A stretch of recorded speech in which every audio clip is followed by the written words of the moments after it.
Hello and welcome back. Just got done working out, and I thought that we would go over all of the buildings and just talk about buildings in general as a little bit of a stream idea. We've gone and we've looked over like a ton of starts, looking through the maps, looking over the terrain, talking about resources, talking about capital positioning, this type of stuff. And so I think it's time for us to shift gears a little bit. Shout out to the loud car outside, and maybe talk about buildings, because I think there's a lot of stuff to talk about. Now, there is one of the buildings that's kind of like the most ubiquitous and worth talking about, maybe because contextually it's just a lot different than other buildings, is a building that's actually not present in the Saturday buildings. So we are going to be talking about the bailiff, and we might return to this a few times. This is a screenshot taken from someone's video, and it is going to be one of the buildings that is, I think, probably affects like balance and outcomes probably more than other buildings. And it's a very simple building. It can only be built in a town. And what it will do is it will give you plus 30 proximity. And proximity is what extends out from your capital, and for every point of proximity you have, you get a point of control. And so this is the means by which you can, far away from your capital, establish control. And there are kind of important breakpoints regarding control. We won't talk about it too much, because I want to kind of save some of these ideas for a video, but let's kind of pull up the spreadsheet here. And just kind of talk about an idea. There's like important breakpoints where land is more valuable for you to just have as a subject than to have it yourself. And this is something that we're kind of exploring in the spreadsheets right now. Getting lost in the sauce. But let's pull this spreadsheet over. Hide your kids. And kind of a point we have is this is calculating just how much value you would get for the building relative to just having it as a subject. And as control goes down, as you start to get in the lower rungs of control, you actually generate more income if you have it in a subject territory. Why is Pelea saying no? What's wrong, Pelea? What's going on? Or is it this to the spreadsheets? To the spreadsheets, to the window, to the wall. But this is kind of just a point we wanted to make, is as you're in the lower rungs of control, it's better just to have it be under a subject, unless you have a specific reason not to. And so whatever this number is, kind of at the end, whether this is 30 proximity or 40 proximity or 20 proximity, really has kind of a like robust effect. I think 30 is probably a good number. I think that it should consume manpower if it's built in unincorporated territory, to represent the fact that you have to exert more strenuous control over it, and also to make it so that you can't build bailiffs in order to extract manpower from conquered areas. Is the background music a new thing? Yes. So we were not allowed to use the OST for Europa Universalis 5 until they did their music thing. We have a few tracks from it, and so now we're just playing them in the background. This is like corn? Indeed it is. So, but this is kind of an important building, and what it will do is it will also give local proximity, so buildings or locations near it will be able to benefit from its proximity, and it will be propagated to them. And so what you can do is you can build this in a town, and it will give you more control in adjacent cities.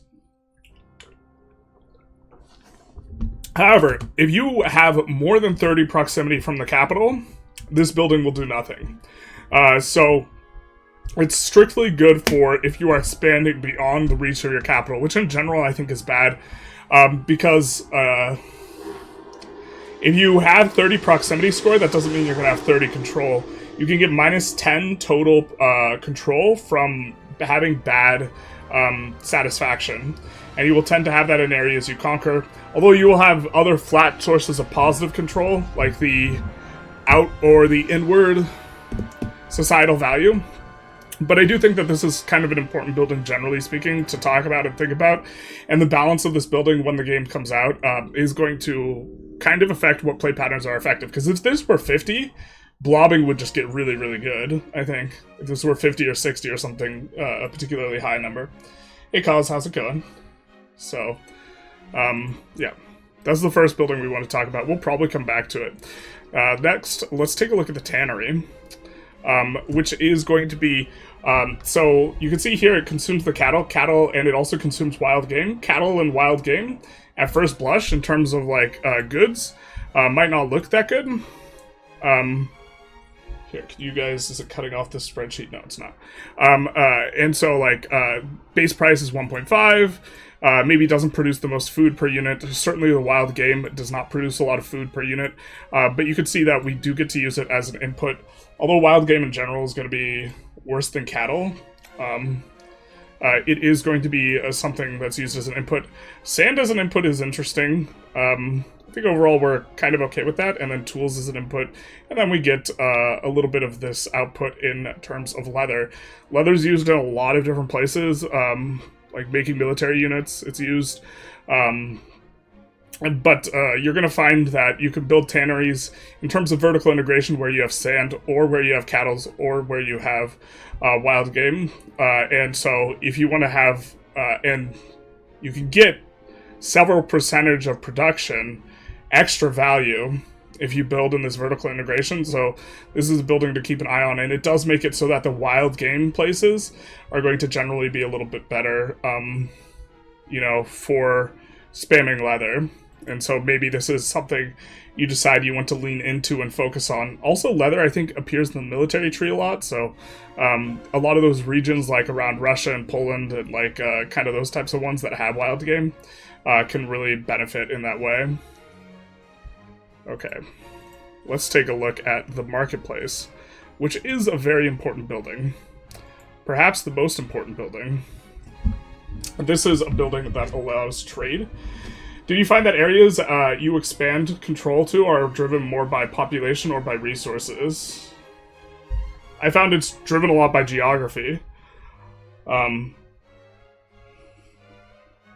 Unless I'm not understanding the question. The places I chose to take and exert direct control over generally had related to the geography and my ability to kind of fully utilize the land.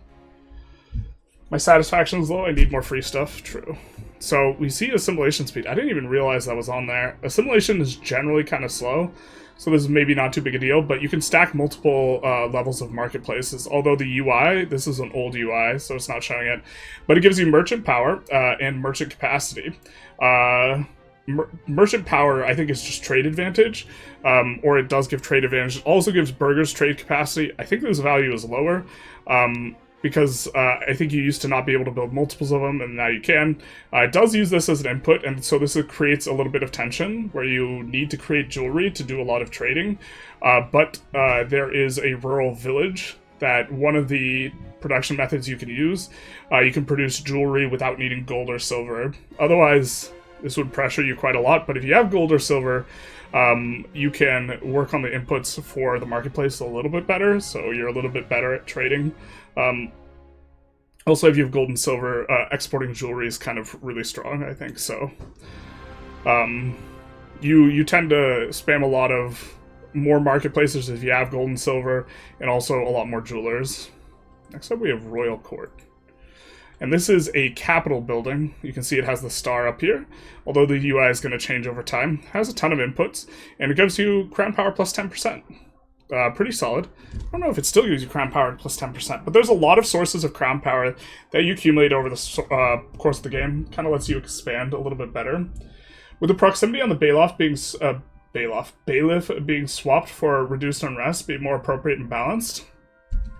Let's take a look at the bailiff. Maybe, I think they do want some ability to push control over to kind of faraway territories, but like, look, it just depends on how. Taking a lot of faraway territory is just hyper contingent. Like, the play pattern of the territory actually being useful is just hyper contingent on this building and the way it's balanced. And so I think it's a design philosophy thing, like whether you want this higher or lower. Like, if you have like 5% control, the amount of months it takes for like one building to replace itself, it's like 100 years in terms of value if your control is only like 5%. And so, economically speaking, you get reduced to just getting value from trade, which you could still get value from trade if something's just completely unincorporated, has no control. And so, is that a good simulation or design philosophy question? I generally like kind of building a little bit tall. I think that what this should be is this should be worse in unincorporated states. And that's how I would like to balance it. And if you incorporate, I would not mind it being like 20 or 40, depending on incorporation status. Or something like this. Or taking, the thing I think in particular it should do is it should take manpower to operate if it's in unincorporated territory. But, or well, maybe it shouldn't, but like, to me it's not, it seems a little bit silly that you can use a bailiff with 10 nobles as its employment to somehow squeeze more manpower out of a location that's probably upset with you and this type of stuff. Is there any nudity picture in the game? Not as far as I know. I'm always terrified of that type of thing, though. But the Royal Court will let you expand a little bit more, or put in... We have a recent video where we talk about estates and talk about this balance of crown power, but it is one of the early sources of crown power that is going to be quite good. Let's take... maybe this... We'll take a look at this next, because this relates to the marketplace. Ooh, the new production method's not in here. There is a newer production method. There is a screenshot of it in my Korea video. But this building can also produce jewelry. I think the input for that is tools. But it's like a Swiss Army knife. And very importantly, it employs peasants, which is kind of an interesting interaction. It has to be built in a rural area. But if you start to get squeezed on qualifications, this starts to be a very good building. And especially if you have... it has to be rural. But there are a lot of places that, if they're rural, you want to keep them rural because you get way more RGOs. If the RGO is really good, you keep it rural. And then you end up building a lot of market villages. And the thing about having peasants as a qualification is you don't need to accrue qualifications. Just the peasants are automatically qualified. So this building, as a building, this completely bypasses qualifications. Not only that, it gives you a sort of... it gives you more nobles, clerics, and burghers, which does a few things. Right? It adds more of these pop types, which affects pop power and this type of stuff, and it's going to take power away from the peasants, ironically. But also, it makes it so if you build one of the buildings that requires this employment, it's much easier to employ up. These aren't the current values, or the values we've seen. We've seen like plus 100 laborers, and I don't know if we have seen nobles on them, but we've seen just generally kind of bigger numbers. The screenshot is in my Korea video, though, if you wanted the exact numbers. I suppose the peasant power plus 25% actually just pushes it more towards peasant orientation. And food capacity does drive pop growth a little bit. And then also, we're going to get merchant power and merchant capacity. And if you have a rural area, this is how you get it. It's a quarter of the value for... they don't have the build cost in here. I think the build cost is 50, and I think the build cost of the marketplace is also 50. They don't have it in here either. They're the same cost to build, so you're generating a lot less merchant power, but you also have a production method. You have a building that's producing a thing. It's not producing a ton of value. Like, for example, 0.4 iron to 0.5 tools. If we check the base price of these things, I think... let's take a look. Iron base price is 3. And tools, I'm guessing base price is going to be 4 or 3. Tools is also 3, so it's not producing a ton of value with the production method, really. It's not nothing, but it's what, point 0.2? I can't remember if it's 2 or 3 for these prices. I think it's 0.3. And for a little context, I think the building that produces tools, like the base early level building, produces 1.2 value at base prices. So a fourth of that, but you're getting some merchant capacity in return. But the big thing here is that since it employs peasants, completely bypasses qualifications. So if you start getting squeezed on qualifications, you can't find good stuff to build that's productive, market villages start to get real good. Also, if you have if you have towns near your capital, you probably want to spam market villages in them. So you should blow up the picks a bit better. Maybe we could do that. Okay, let's take a look at the cannon maker. Okay, I'll try and zoom in a little bit. Not like that.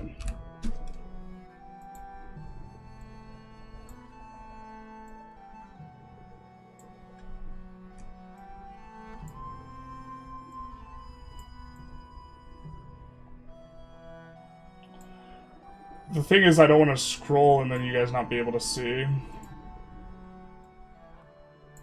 what I'm talking about. Maybe that's like a happy medium? Or can we... I guess we could do this. I think we're cutting off a bit now, though. I think this will be... I think, hopefully... Is this a little bit better? Hopefully this is a little bit better. But you guys are discussing the bailiffs, so let's take a look at some of this discussion. I think it's good design. I think making blobbing unprofitable is a good play pattern as long as the mechanics of being able to scale up are engaging. Yeah, I mean, I definitely think you can still blob. I think the blobbing is not, like, apocalyptically bad. Yeah, this we can zoom in on a little bit. This is blurry, though. Is it actually possible to push control in distant colonies? Not really. There's a mechanic where you can push it over, like, sea zones, but I think it still doesn't push very well. But I'm not 100% sure. I haven't taken a look, but if it's a minimum 1 cost to travel, I mean, eventually, you know, eventually it's going to... Eventually the number of locations you're traveling through is just too much if there's a floor. Where EU4 really fails is making anything not blabbing engaging. Its systems are very surface level. Yeah, and I think building is a lot more engaging in EU5 than EU4. You think it'll drop this year? I can't talk about when I think it'll release. I feel like the real incentive might be raise peasant power, damping the clergy and nobility. I'm not sure to what extent it really does that. I have to see the exact numbers on the updated version, because this isn't the updated version. But adding cleric, nobles, and burgher jobs are also... I don't know if it really actually gives peasant more power or decreases their power, despite it saying more peasant power. Because the presence of more pops is going to be a thing. I think in the newer version it might just give laborers, which actually does give more peasants more value. Can't wait for the EU5 ones. We have some EU5 spreadsheets, brother. Okay.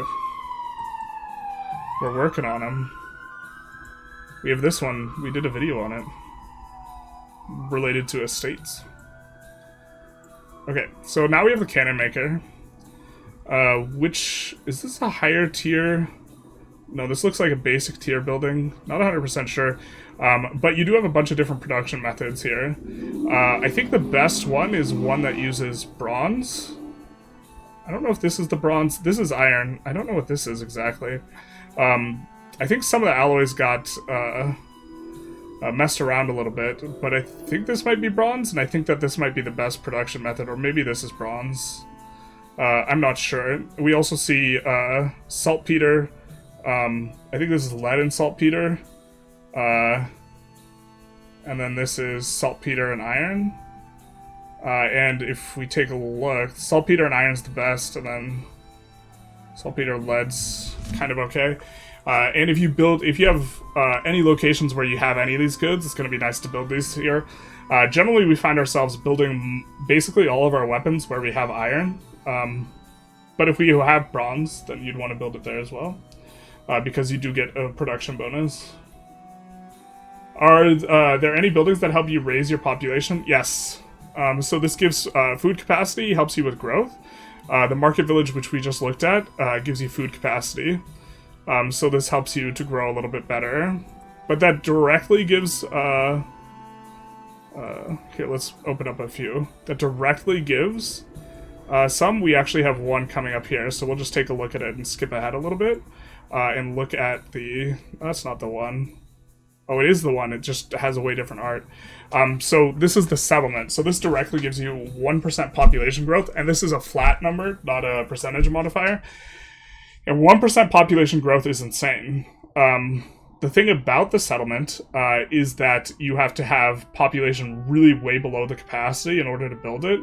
But what this does is it like more than doubles population growth in a lot of cases and gives some migration attraction. Quite a strong building. Generally speaking, you want to build it when you can. And after the Black Plague, you'll be able to build this in a lot of locations because you lost like 40-60% of your pop. So I love playing small countries and building up. Any countries you'd recommend? Most countries are pretty good for that. If you want to play like really kind of some small ball type of thing, you can do Venice and do more trade-oriented run. Underworld Tour, thank you for the follow, Big Nice.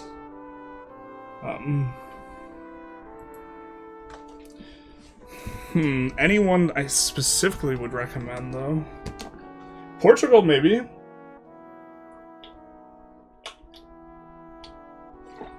It's strange, though, because there's so many locations in EU5, nothing really feels small. Like, Portugal and Victoria 3 is 3 states. In EU5, it's 69 locations. Can you build multiple settlements? No, just one. With pops the way it is, it's always better to try and max pop growth in the beginning, even if they aren't the same culture or religion.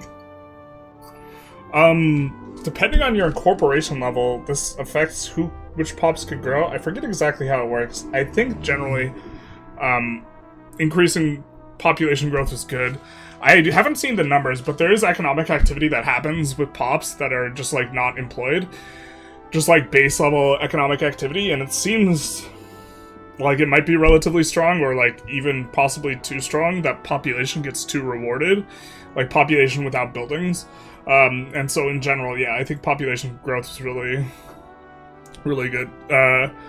Flurry was looking at population growth way closer than I was. Okay, this is a feedback thing.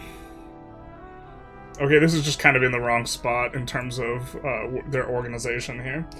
But yeah, he was taking a much closer look at trying to grow population this time of thing than I was. Good morning. Do Islamic nations get buildings which require less wood? The buildings that they get that are unique might be ones that require less wood, but they do not get a suite of analogous buildings that get built out of stuff other than wood. Most buildings, though, get built out of masonry rather than wood. It's RGOs that get built out of wood. And so one of the things that I think is rough for the Arabia countries is their RGOs require wood. This building gives, Coastal Fort gives a little bit of maritime presence. Now it uses soldiers. Causes attrition for enemies that are in the area. And also makes it so it takes longer to disembark. The maintenance for these buildings seems a little bit on the expensive side, but if there's a specific area you wanted to defend, maybe it's kind of okay. The maritime presence, I guess I would have to take a closer look at how good the maritime presence is and how value it is relative to building a ship. Because this has maintenance costs, right? It decreases the tax base in the state in which it's built by the cost of all these goods, and if the expense per like maritime presence is worse than building trade ships, it might be better to do trade ships. Is it possible to get population capacity up enough to realistically build these settlements even later on in the game? It's hard to push pop capacity to build the settlements specifically. I think it's possible. Yeah, he's asking because wood is a bit of an issue in terms of getting it for the Middle Eastern countries. Here we have nobility fortifications, which is, if I recall correctly, this can only be built by estates, and it gives you a little bit of fort defense and quite a bit of nobles power. And this is an example of a building that I think is actually probably net positive. We could actually maybe see if Johan has any comments here. But estate-specific buildings seem like it has a lot of potential double-edged sword. You have to destroy them manually, which you can only do if the control is high, but each destroyed estate building reduces their satisfaction, yeah. I think that this building, like, you would not want to destroy if it's in a place that has a fort, obviously. But some of these buildings are okay / good. What if my market does not have enough resources to maintain all the buildings? Will the building maintenance be prioritized? Yeah, priorities by market access. Okay. So only a couple of responses by Johan here. And I actually haven't taken a close look at all the things. I just know some of these are actually good, and they can only be built by the estates. So...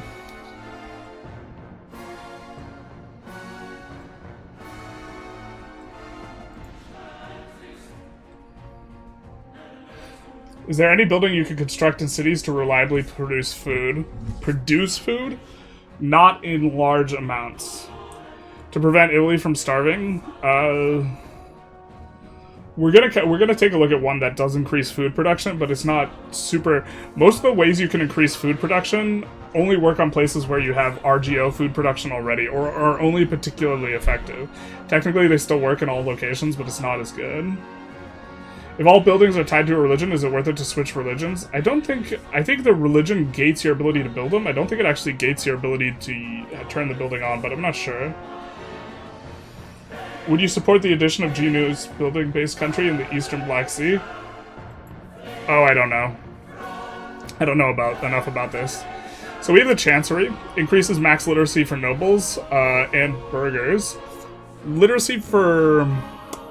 I can't remember what literacy for nobles does. I guess we could look it up.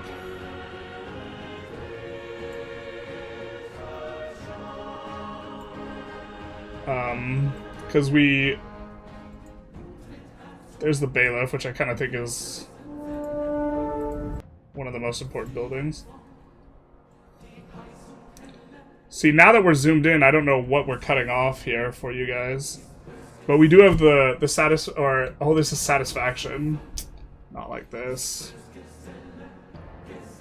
I thought I had literacy on that page.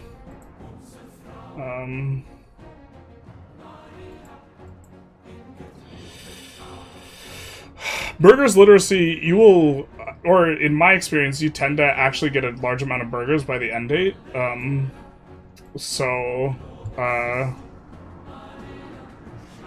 It raises max literacy by a decent amount. Literacy on the nobles does not. I think the nobles literacy actually gives you something decent.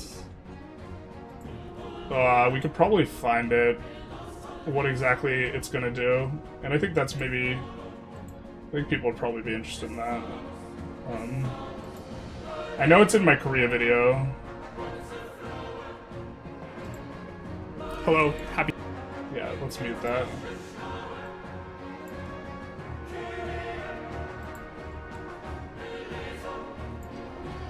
It's in my Korea video somewhere.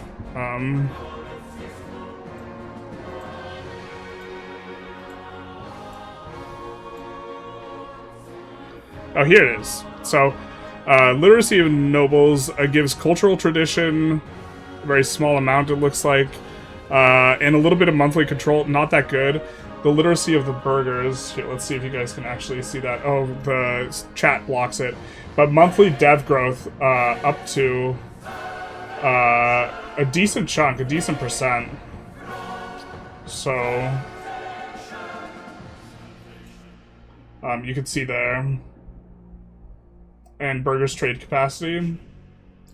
So, generally speaking, we actually have gone out of our way to get burgher literacy, but a little bit less so on the nobles. I don't rate the nobles one that high. Clergy is kind of okay. The really good one is going to be the peasants, because it raises your max literacy by a lot. Yeah. So. Also, anything that raises the peasants' estate technically will also raise soldiers. And that gives monthly manpower. So, efficiency of cabinet's also an okay modifier. Or it's a good modifier, but we're not getting a ton of it here. So, Do peasants work a job like sub-farms in Vic 3, or are they just hanging around? They just kind of hang around. Nobody is employed in distinct buildings in EU5, which is a method of abstracting they have done to make the game much more performative than Vic 3. Zillowing buildings in unreleased games? Not like this. Okay, sheep farms is an interesting type of building here. This track is awesome. Yeah, that's the one that just played was my favorite. Hey, Ivar, how's it going? So here's an example of a building that increases food production, and it also produces wool. So the sheep is an RGO, and this is effectively like a building that gives you an RGO. And there's buildings for this for just about for a ton of the RGOs that are more base level production of RGOs. They generally have requirements. The stuff for stone, clay, and wood tends to be really low. And so if you don't have access to those three, you tend to build them through buildings like this. The production methods are far less efficient than if you just had the RGO. Or the building is far less efficient. And also, the requirement goods for construction on these buildings is changed to just not have a requirement good. Which means the building will always cost 50 instead of being able to get discounted minus 66% down to 17 or whatever. Which means it's effectively, not only is it not as efficient as just building the RGO, because this is only giving us half a wool, see? Not only is it not as efficient, although I think the PM's better than this now. That actually looks like catastrophically bad, but yeah, I think the PM's probably better than this. But the idea is it's way more expensive to acquire the resource this way, but you can acquire resources you don't have access to through the types of buildings like this. So happy they got the guy in MN was starting to get worried. Oh, yeah. If he just, like, went on a spree. I mean, he kind of did. As some countries can raid slaves, is it better to stay as a smaller country for high control and try and steal as many pops as possible?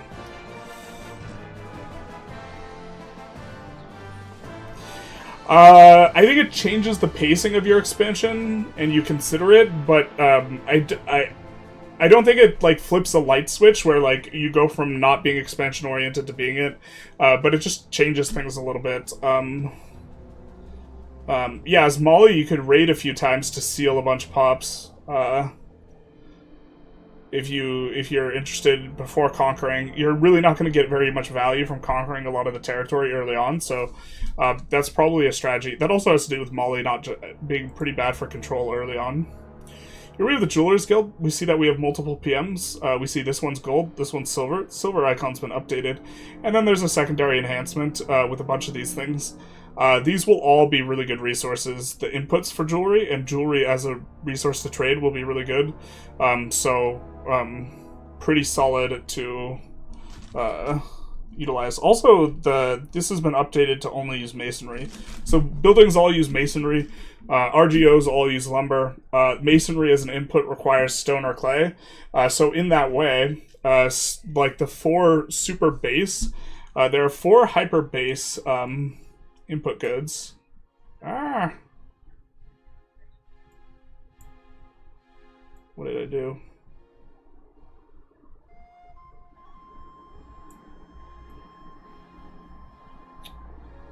I want to add...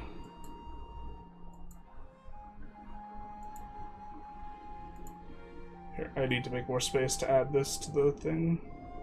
Or can I not?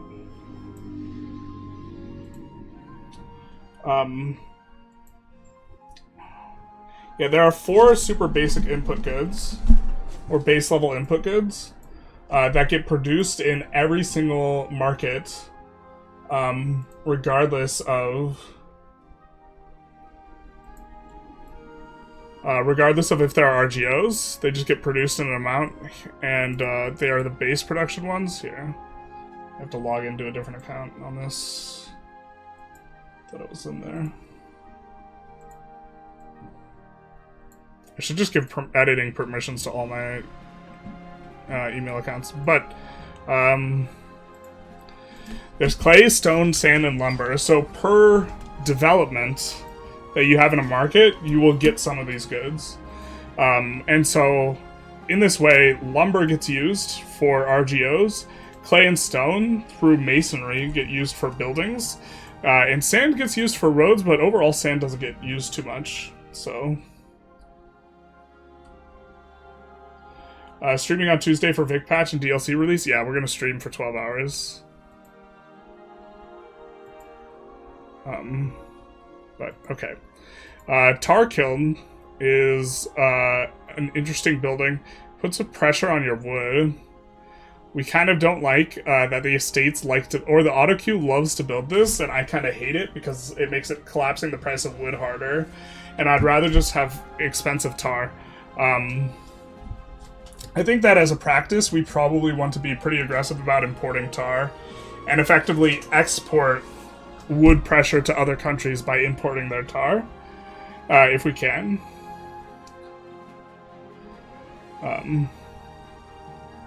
Maybe they should decrease peasant food demand to represent them living off the land more. Peasants do demand, like, significantly less food.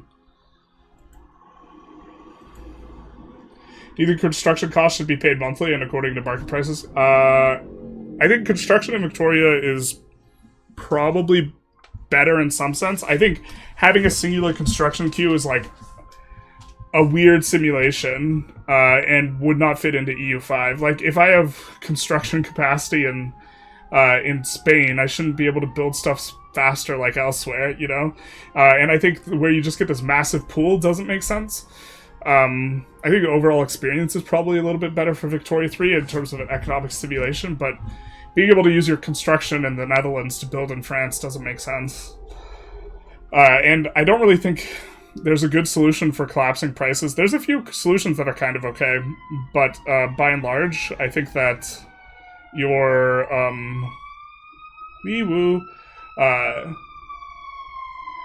you don't want to make the game hyper hostile to new players, and I think if you make it so that you construct a bunch of buildings and then you pay the cost over time, and you don't have a good appreciation for how much that's going to cost, that's going to be really, really a very negative experience within the first 10 minutes of play for a lot of new players.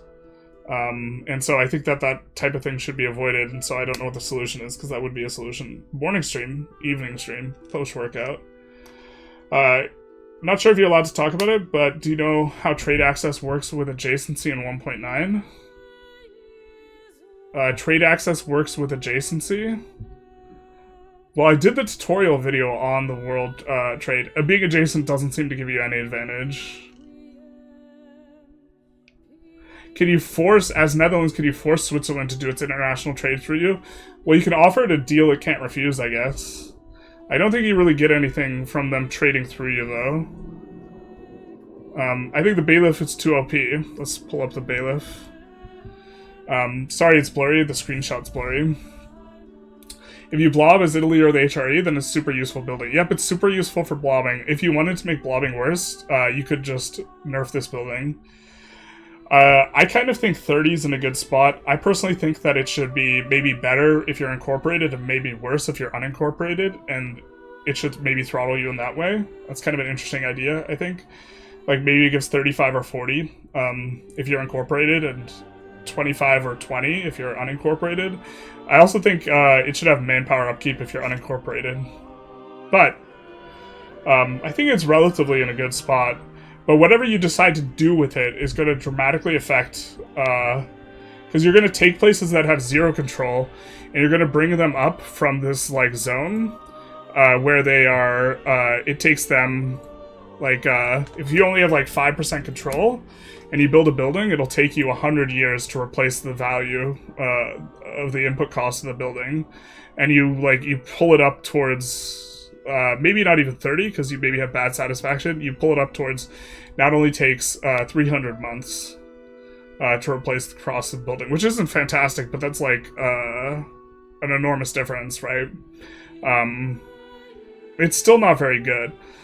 So that's kind of why I'm kind of okay with this. You don't like really want to do any economic activity and stuff in places where you have bailiffs other than RGOs. So... How it feels knowing EU5 is getting delayed to 2027? I can't talk about that. What do you think are the best industries to grant company monopoly to? Well, I think you want to enforce your monopoly on other people, maybe. But you can only do that if... I think you have to be interventionism. Which I don't know... I don't know if it's worth it to enforce monopolies on people. It's probably tools. Tools is just the most extensive in terms of the total total cost of all the goods within a market that's like balanced. Tools is the highest. Maybe iron or something like that secondarily. 300 months at EU4 seems pretty good, to be honest. Yeah, 300 months is well, okay, but context. That's 1/6 the rate you could get the capital.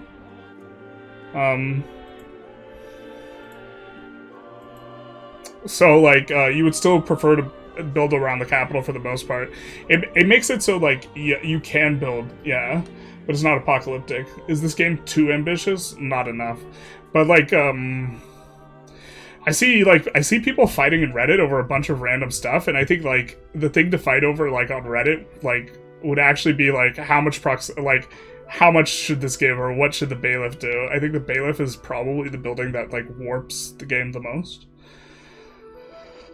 or affects like gameplay patterns the most.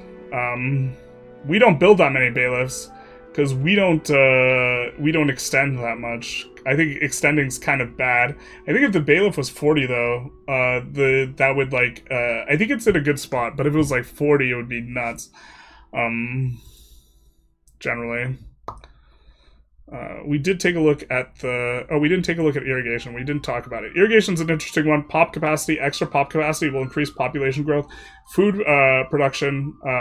If you have a big store of food, that'll also increase population growth. So irrigation, it's a pretty solid thing. I think it has to be built next to fresh water or on a river. And there's so many buildings that are river locked, like the Patent Lock Canal, and also the bridge, which in total will give minus 30% distance cost to capital. This is yet another win for the river crowd.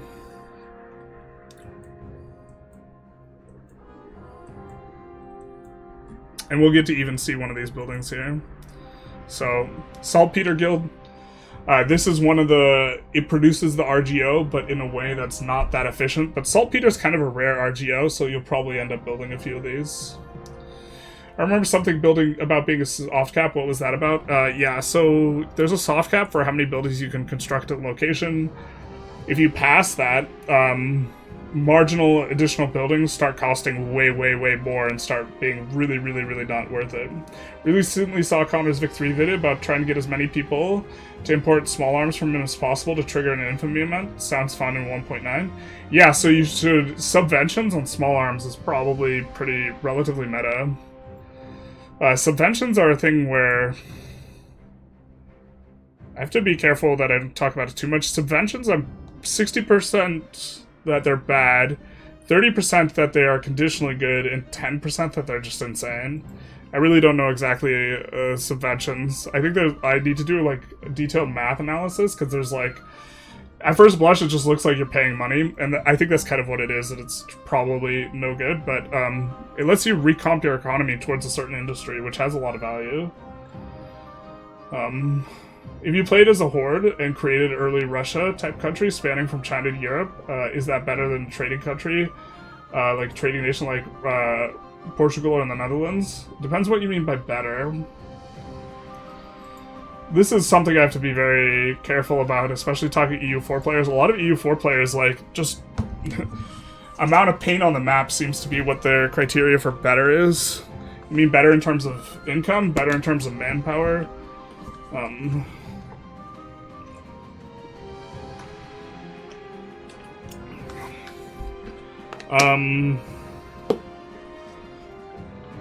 I don't know. Also, the Netherlands, you actually have to take a lot of territory to form the Netherlands anyway. You're kind of big at that point. What influences the cap? I think it's development is a really strong influence, and also rank. So this is a town, this is a city, this is a wharf. Has to be built in a town or city. Distance, cost, capital through port. I think this has been reworded. I don't know if this is important in the departing location or just the arriving location, or maybe it's not reworded. But okay. It also gives harbor suitability, which is useful for incoming, I think. And then you can also build ships, and it gives sailors, and it gives a little bit of merchant capacity, trade capacity. I'm not sure it still does, but it did here. Pretty solid. How does maritime presence work? Does it increase control? So it decreases the cost that must be spent to travel through that segment of the ocean. And if you are generating control by traveling through the ocean, it increases control because it increases proximity at the location downstream. Better in terms of coolness. It's a strong metric. You'll need several buckets for your map paint. Wow, a lot of chatters on Twitch today. Jesus. We didn't just get raided, did we? I'm interested in EU4's World Conquest type game, although I love the idea of Vic 3 more. Yeah, if you're trying to World Conquest, having a bunch of territory is better.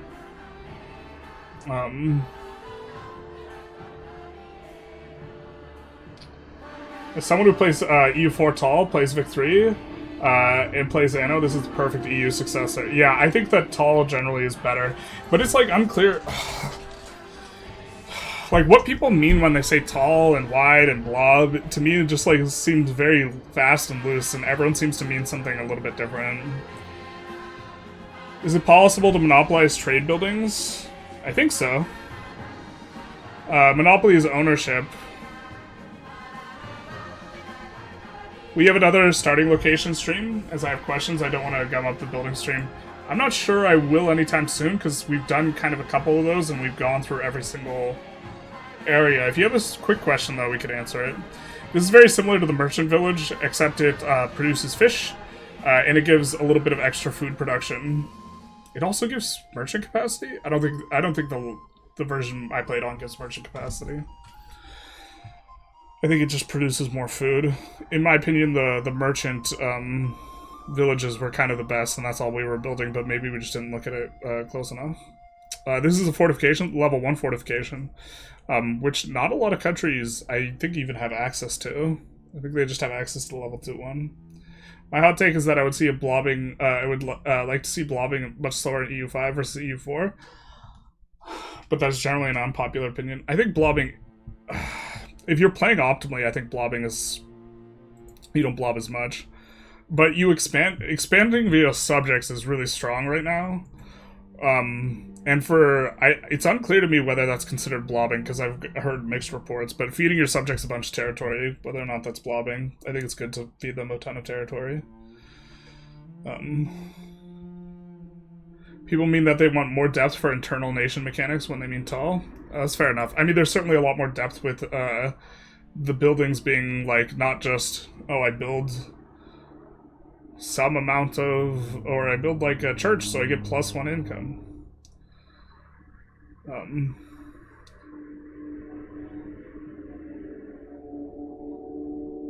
think most of us agree with you on there, but that's a self-selecting audience. Yeah, my audience is more likely to, like, value economics and playing tall and this type of stuff rather than blobbing and conquering and this type of thing. Watching you for a while, great content. First EU5 campaign will be with Molly. Molly was a ton of fun. Quick question, how does EU5 shattered retreat mechanics from EU4, and how do stack wipes work? I think it's really hard to stack wipe, like really, really hard. I'm probably the worst content creator to ask this, though. I don't pay that close to the, well, I'm probably not the worst, but I didn't pay super close attention to the military. It seems like you can retreat too easily to avoid casualties, to some extent, and trapping armies is maybe difficult, and trapping armies in multiplayer is probably going to be real tough, but I think that they're probably going to change how all that works by the time release hits. But yeah, I think that I fear a lot of folks will just automate the internal stuff and just focus on external warp blobbing. Yeah, I think multiplayer might be the gauntlet zone, though. Like if people just automate construction of everything, and then some people actually micro the economy, and then they just show up with like 8x the income and just buy mercs and then roll over the warfare people, things might change a little bit. Is there a way to create secondary or do you want centers of control in a town so that meta isn't always to build capital? It's there's a few buildings that are like unique that give a base level control. The other way you build a little bit of control is the bailiff, and that's kind of it. Towns and cities get plus flat control, so you have an incorporated city, it'll have like 30 control. But the way the numbers work, if you have like 30 control, it's like kind of not really that worth building in. And possibly not even worth having, relative to giving it to a subject. What's the best size for releasing vassals? Is it better to release a bunch of one province vassals, speed up conversions, assimilation, integration? So you get a negative relation hit. I think the negative relation hit, though, might be capped. And so you might just want to run up to the cap and release a bunch of one province subjects. I don't like doing that for themey type reasons. I think it looks silly on the map, but that might be what's best. I don't really know what I don't know what side's best. Granary is pretty simple, gives you a bunch of food capacity, does use a production method so it decreases the tax base, but the extra food capacity is going to make it so you can grow your pops a little better. We already looked at the irrigation. So we have sergeantry coming up.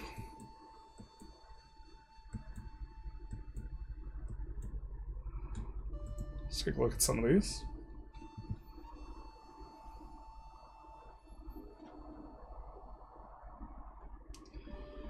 Conquer X 4 max is a nice goal, yeah.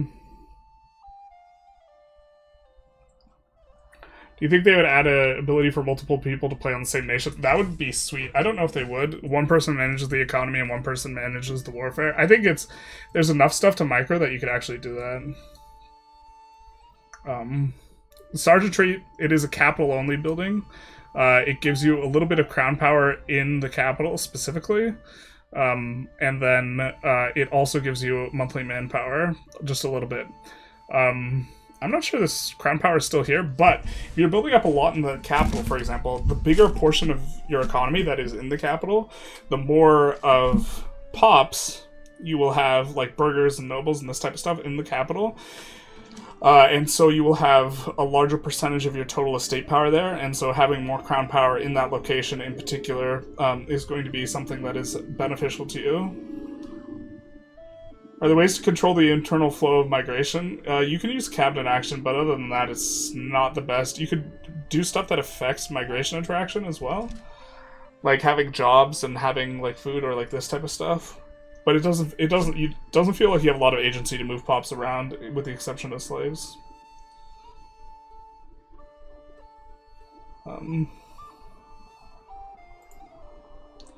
We have Distillers Guild. This one's an interesting one. I mean, it's kind of just a normal production building. It builds liquor. I think you use these for expeditions and this type of thing. It has clay and glass as the input, so it's decent in a place where you have clay or sand, but since it has every grain as an input, if you have any grain cities, this is a pretty good thing to be building there.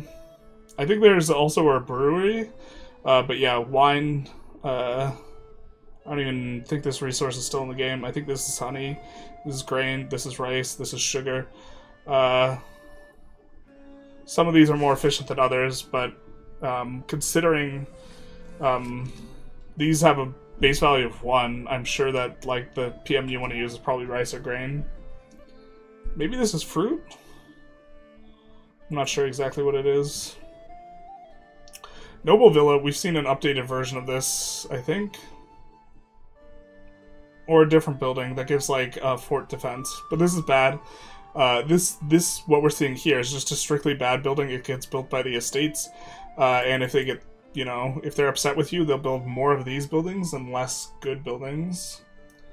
How do rivers work, and is there a map? There's not a river map available to everyone. There is a map mode currently. The map mode has some issues.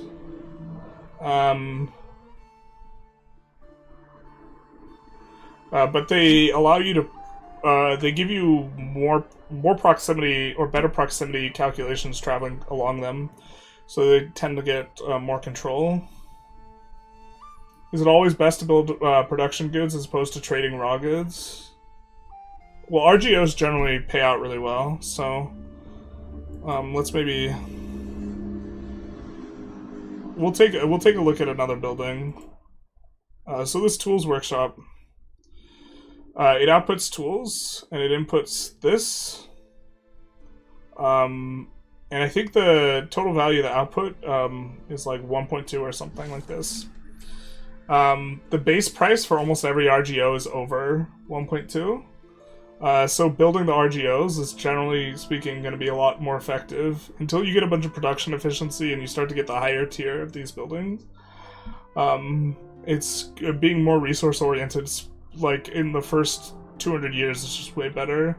I think it transitions a little bit, but I haven't been able to test that enough. Did you go to a No Kings protest this weekend? I did not. I was streaming ModCon on Saturday. Hoping someone makes a vampire-themed based country with Vampire Manor employees as nobles as a mod. I'm sure someone will make a vampire mod. I would love a World of Darkness mod. That'd be super dope. Straight up zero upside. Yeah, unless you want the nobles to have more power. There's like reasons why you would want the nobles to have more power, but a lot of the downsides are food production. Die Maker. This is another one of those buildings where it allows you to get an RGO if you don't have access to it, but it's generally way less efficient than actually building the RGO yourself. I think the base price of dye is 4, and the base price of wood is like 1. So this might not even be efficient, like at a base level. I'm not sure. This is like a loom here. But these buildings are tend to be very inefficient, but they just like allow you to access the resource you want. What seems really common though is you build woodcutters. You build the woodcutter version of this building. It's not very efficient, but it collapses prices. I'm still not exactly sure if I like the raw efficiency of RGOs. I get that advanced production chains weren't viable, but encouraging the easiest, simplest way out feels eh. I don't know. I think I like the RGO focus, or RGOs being really good. I think economically speaking, it was a lot more about acquiring resources than just raw economic output. And, like, you care a lot about locations in the base resources, and this makes trading for resources really valuable. And there's a bunch of things in terms of the simulation that would feel bad if you could generate a lot more money through buildings rather than RGOs. But eventually you hit an equilibrium, Ivar. Right? What happens is the RGOs all get cheap if you can access them, or they're expensive because you can't.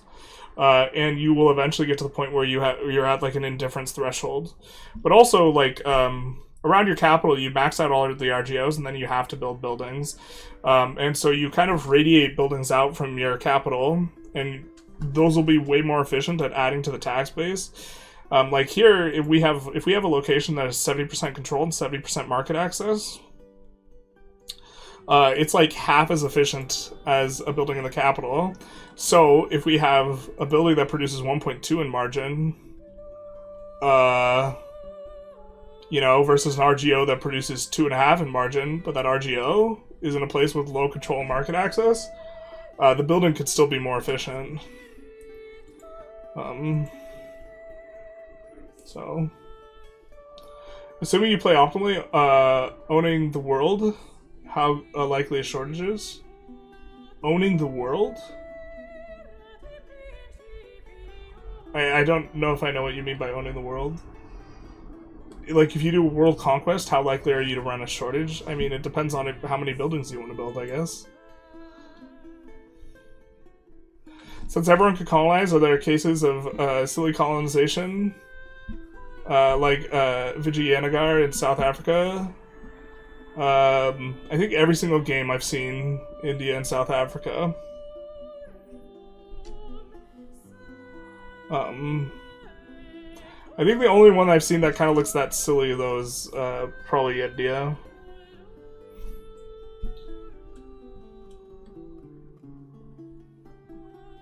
Okay, Admiralty. The Admiralty. Okay, it has to be Age of Absolutism. Yeah, we haven't constructed this building. That's a lot of sailors. But it's capital, and it also gives you a little bit of Navy morale. 500. Kind of on point for a capital building. They tend to cost 500-ish.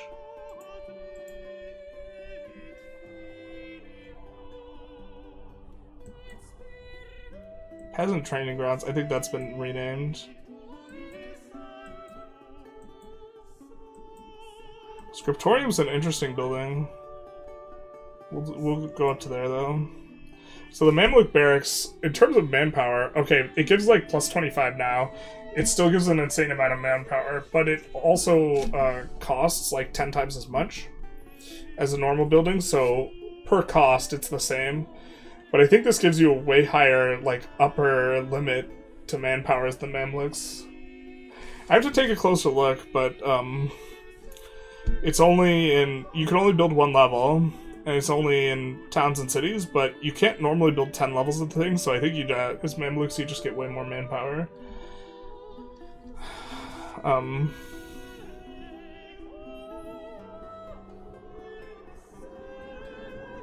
It feels weird that the lowest investment play is also the most efficient. Buildings, the lower level buildings, like the entry level buildings, have the same cost as RGO. They're both 50. Hey Hadar. I know if you had Vic 3 goods, there would be too many goods. I think there are more goods in EU5. Are you expecting prestige goods to crash performance in 1.9? I haven't done enough deep runs to really know what performance will look like in 1.9. And if I did, I'm not sure I could answer your question, so...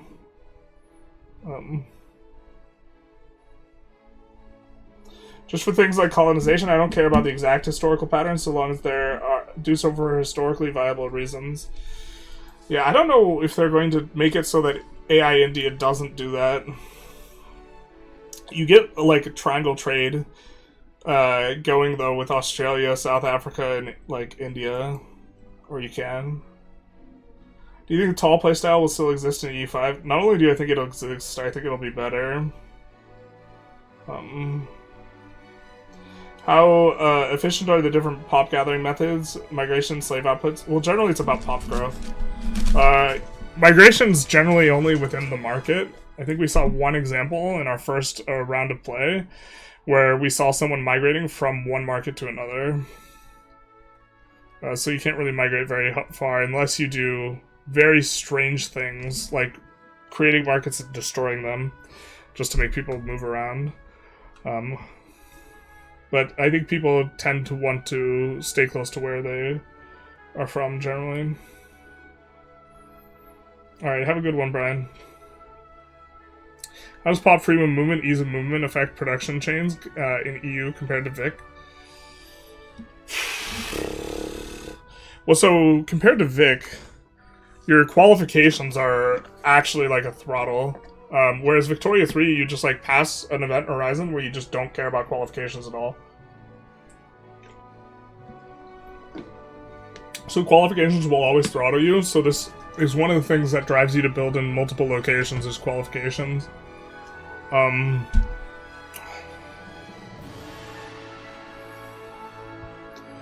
I mean, in EU5 you do have to build more where the pops are, and you can't get pops to move around as much as Vic. We see peasant training grounds.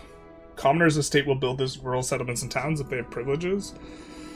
So if you give them privileges, they'll build this. Monthly manpower and peasant power. This seems good. You don't really care too much about the building costs because they're not very efficient with their money anyways. 200 gold for 1 manpower is not a good rate. But we see that it requires this estate privilege. Militias of commoners. Peasant levy sales, combat efficiency, peasant allowed weapons. Yeah, this is super good. I don't think that, I think that this is renamed and now it's like 5% satisfaction. It might do something a little bit different. But this is an example of a good building from the estates, not strictly bad. If you have a country with multiple markets, it's better to destroy them so you have a big one.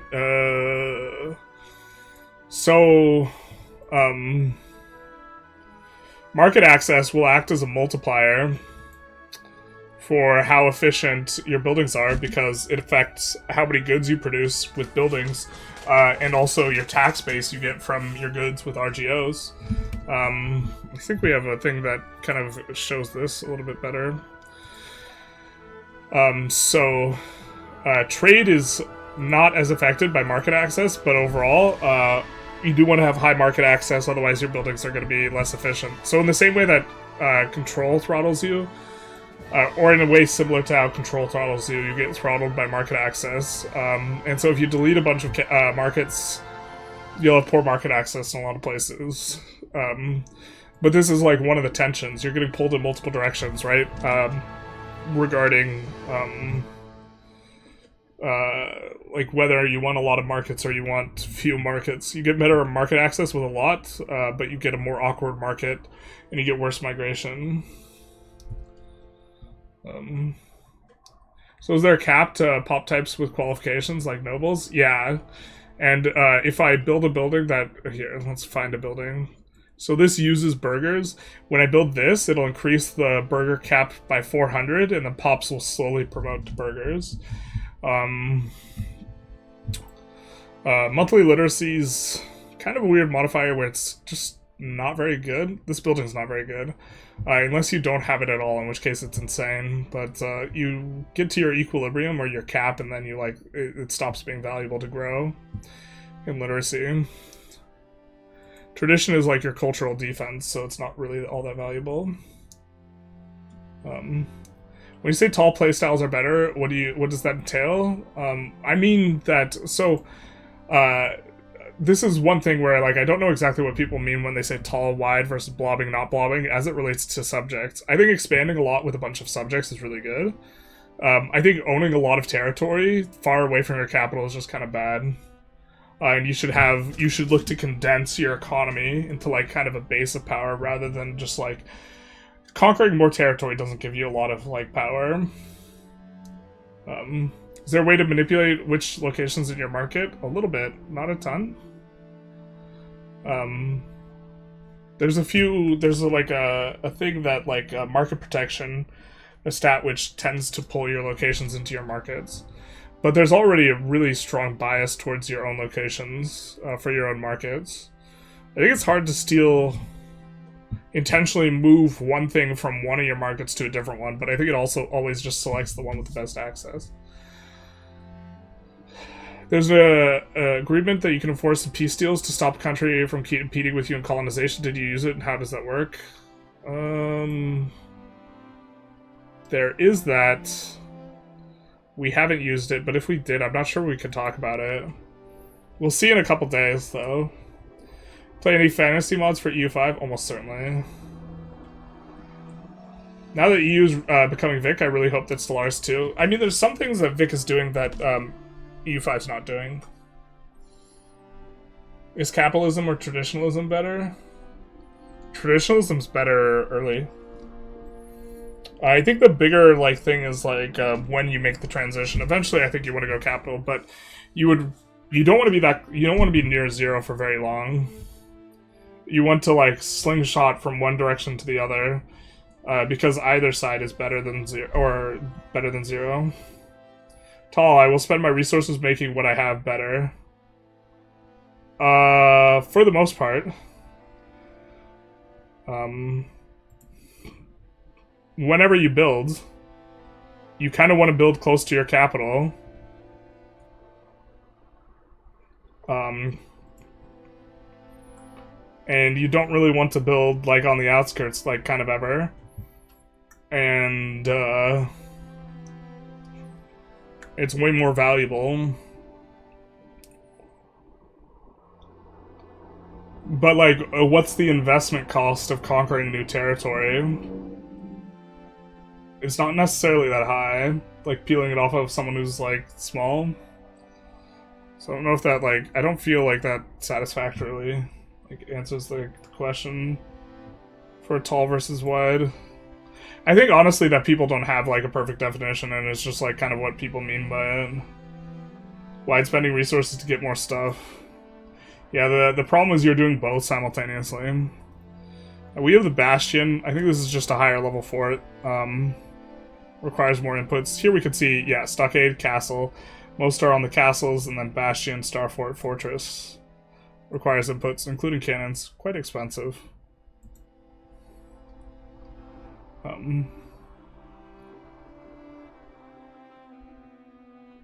They should really change that to make being in the middle of value set different. Just partial modifiers for both.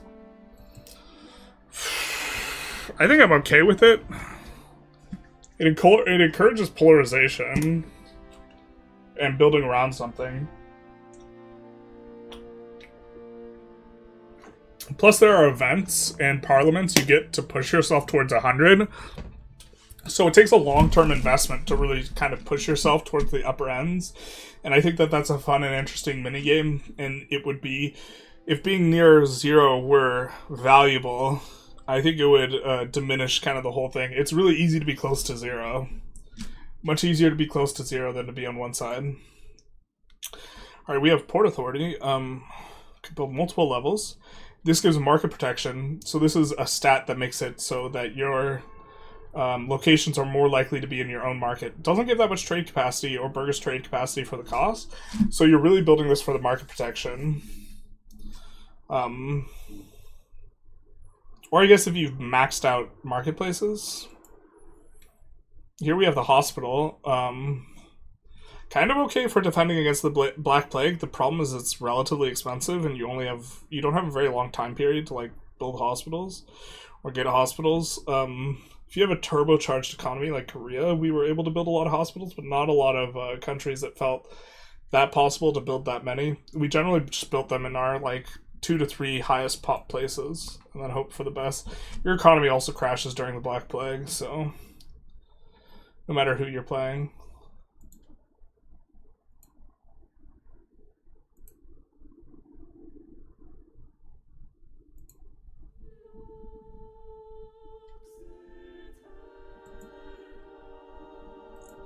Here we have a university, a ton of max literacy, nobles and burghers. Eventually, I think you get to 100 max literacy if you like stack a lot of these modifiers in a lot of spaces where it doesn't do anything. This is also gonna give... I think now it actually just gives generic max literacy as well. Or instead.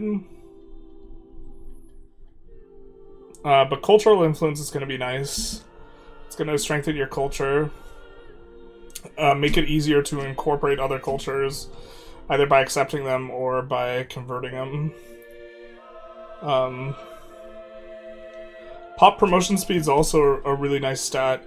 You start to get it from a lot of sources, but the base value is 10.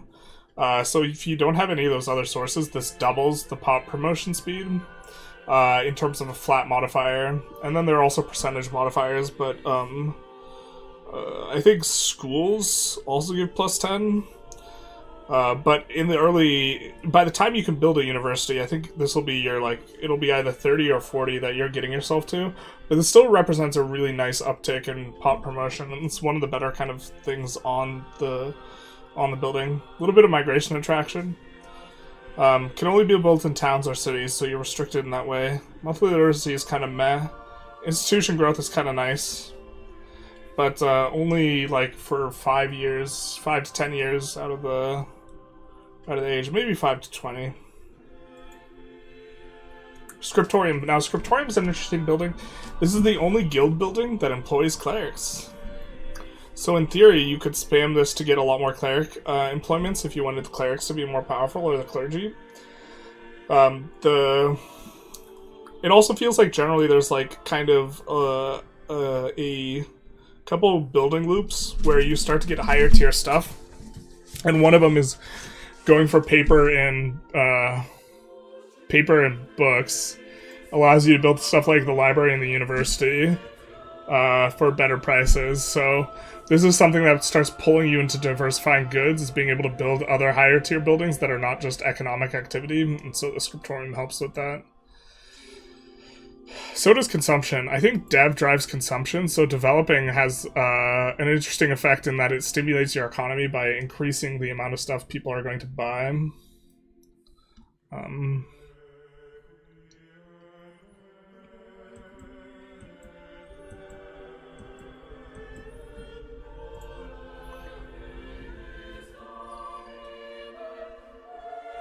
Does hitting the build cap happen regularly? I think you'll probably hit the build cap every game in your capital. It's a soft cap, though. Are the bonuses you get from increased control cabinet action permanent? Nope. Doing a lot of EU5 stream lately, Mr. Journalist? You're not prepping for any announcements on Thursday, are you?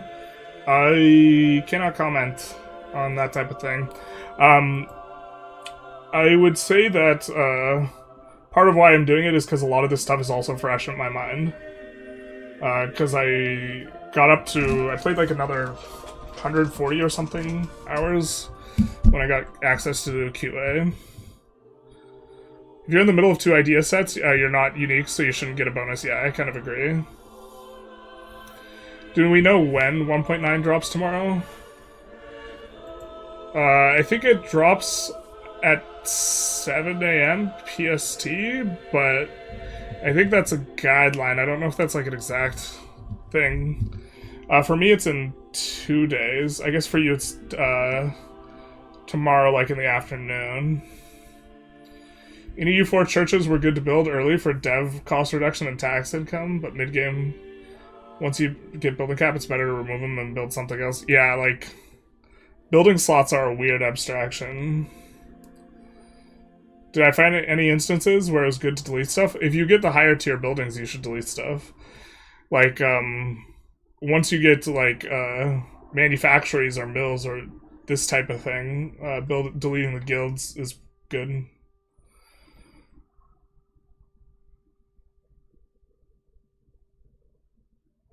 It seems though that being more extreme in something is better than instead of being balanced doesn't make sense to me. The thing is being balanced is really easy. It's like free investment wise, and whenever you do, it should be difficult. If you're getting a reward for it, like it's a weird gameplay pattern. Would spamming scriptorium increase your literature language strength? Yes, a little bit. What is the bailiff's, here, someone's asking a bailiff question. We do have the bailiff, it is blurry. What if the bailiff's local proximity source scaled? So if you could get 10 control there, it would give you 20%, and if 15, it'd give you the full 30. Then it would just be an insane building, and it wouldn't be performing the function it meant to be. Unless that was capped, maybe. No, I mean, I think that if it just doubled your proximity, then it would just be like this weird insano building. You'd go from 50 proximity to 100. Yeah, sounds like 4 PM here. Should be after work or somewhere around there. Yeah. Counting house. We talked about this kind of extensively in our more recent video. Gives crown power. Pretty nice. One of the bigger sources of crown power in the early game. You get like, I think like 20 to 40%. And then plus this, that's kind of like your basis crown power early on from various sources. So we're going to look at 3 buildings here. The perfumery, which requires... Oh, it doesn't require incense, it gives you incense. Uses beeswax. I'm not sure how much... I don't know if we even built that once. We have a guild hall. It gives you some trade advantage, but burghers power. This is one of like the bad estate buildings. And then Age of Absolutism, we get a grand shipyard. Let's you build 8 ships at the same time. Wowza. Also, 160 sailors is a lot. This isn't even a capital building.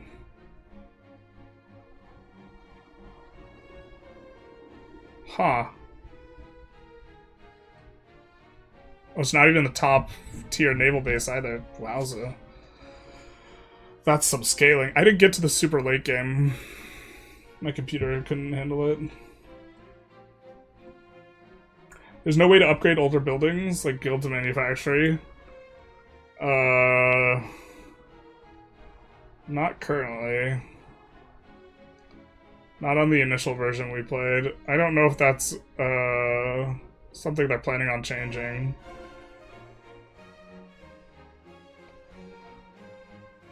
That is a change I would like to see, though.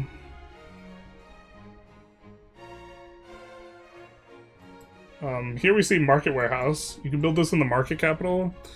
That's one of the requirements. It's going to give you extra stockpile capacity for all your goods, and this helps you quite a lot for collapsing price. It also gives you a little trade capacity, trade advantage, and burgers trade capacity. But that's not why you build it. It's really nice to have the extra capacity here.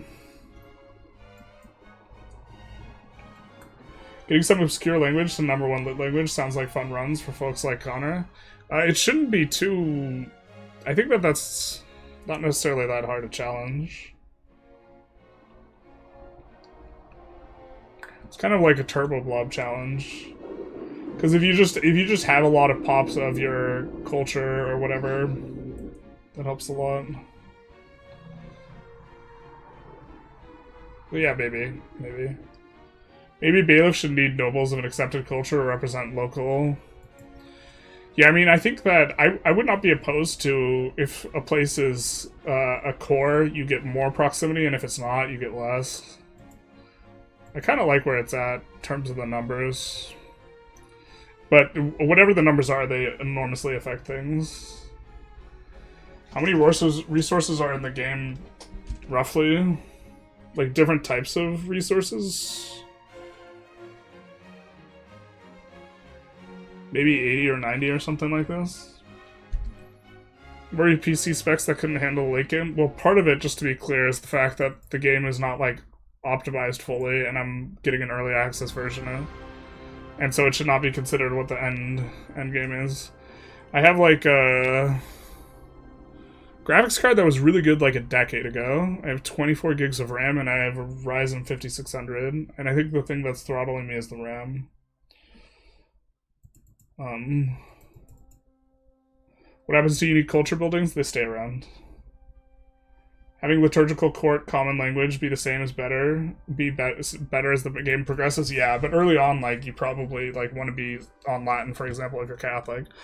But once you get big and powerful enough, you kind of probably want to swap to your own thing. This is capital building for Republicans. Efficiency cabinet is nice, or Republics. It'd be interesting to side by side everything that is, like, republic oriented versus monarchy oriented, to try and see what's better. I think he already showed us the die maker. Is this a repeat? Okay, here we have a printer shop, which is the tier above the scriptorium. You guys might find it interesting to note. Oh, now they cost more gold. The higher tier ones cost more gold now. But this employs burghers instead of clerics. So it changes as time goes on.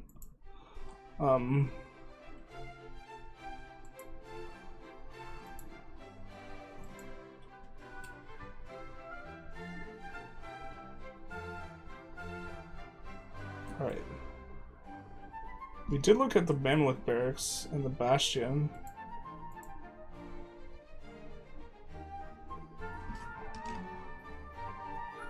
Yeah, I think we looked at the die makers twice. Alright, wine maker, entry pot, fine cloth. Wow, we're almost through all of these. But yeah, I think you just get to keep your culture buildings. Well, that's a yikes. I'm on 16 gigs RAM DDR3, so that's going to be a pain. So, multiplayer function in the game. There is a multiplayer function in the game. I haven't played with it. I know Lathe and Red Hawk did. 32 gigs of RAM is cheap now if you're running an AM4 motherboard. Yeah. We have 3 sticks of RAM because we didn't have enough space for the 4th stick. We see winery. This is going to be a building that's, again, going to be less efficient than just building a wine RGO.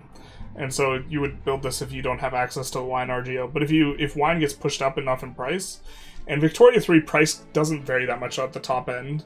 You know, the ceiling is plus 75, the floor is minus 75. And that's actually, I know it sounds like the same number, but in terms of how the math looks, minus 75 is a way bigger difference. Because minus 75 is 1/4 in terms of the fraction. And so what the ceiling should be is maybe 400%. But the ceiling in EU5 is really high.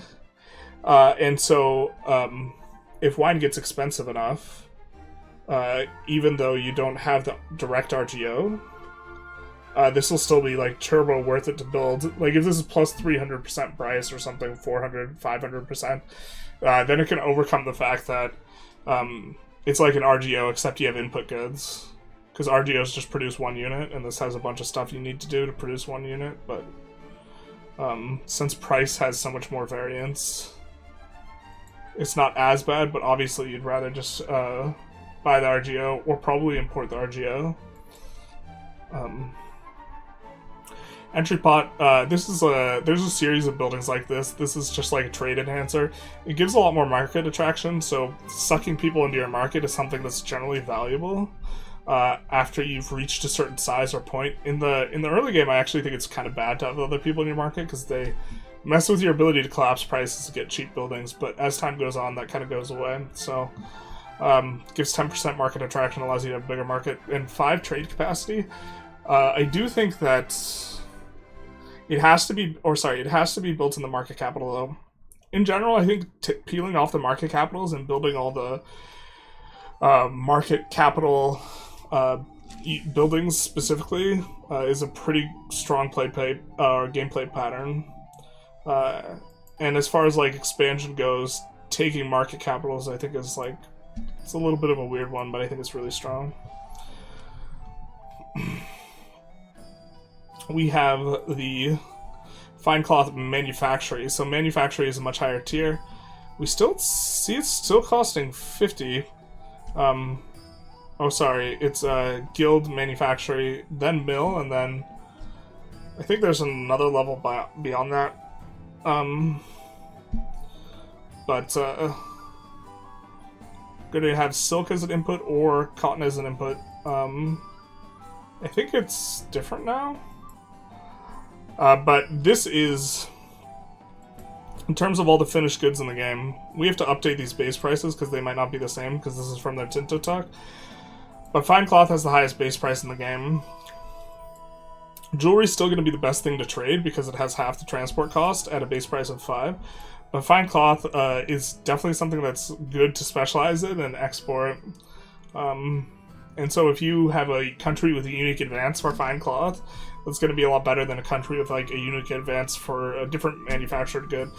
Korea, I think we had one for cannons or guns. I'm not sure which. But we would have, by virtue of having that specialty, we would have focused on it a little bit. Do the fake RGO buildings also contribute to the soft building cap? I think they do. Because I feel like it should impact it less. I think that they do. Not having access to the RGO has some downsides. Have you started making spreadsheets yet? Yes. We have a video where we take a look at this spreadsheet, take a look at estate power and this type of thing. It's, I think, the latest video published on the YouTube.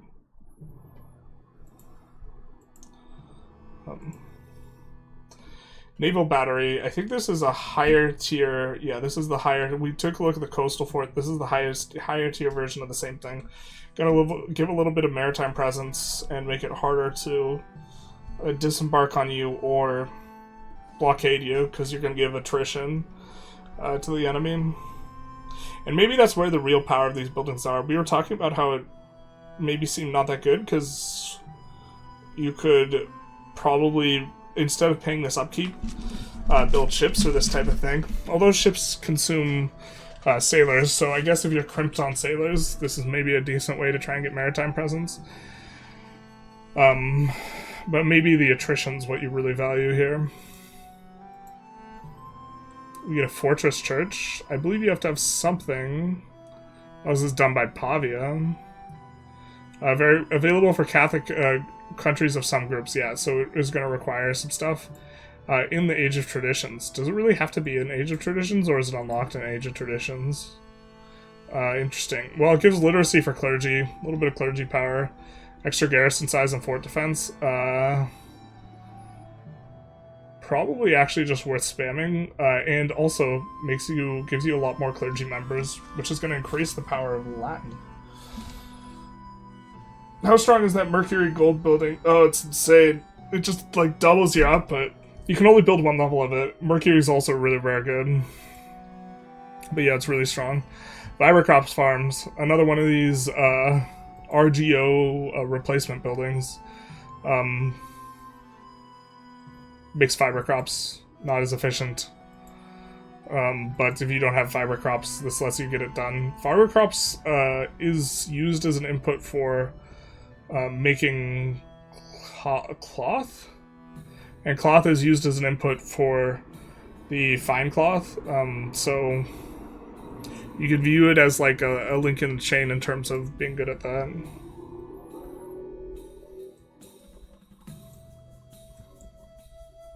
You're talking about the Mercury patio. Why don't we give everyone the context?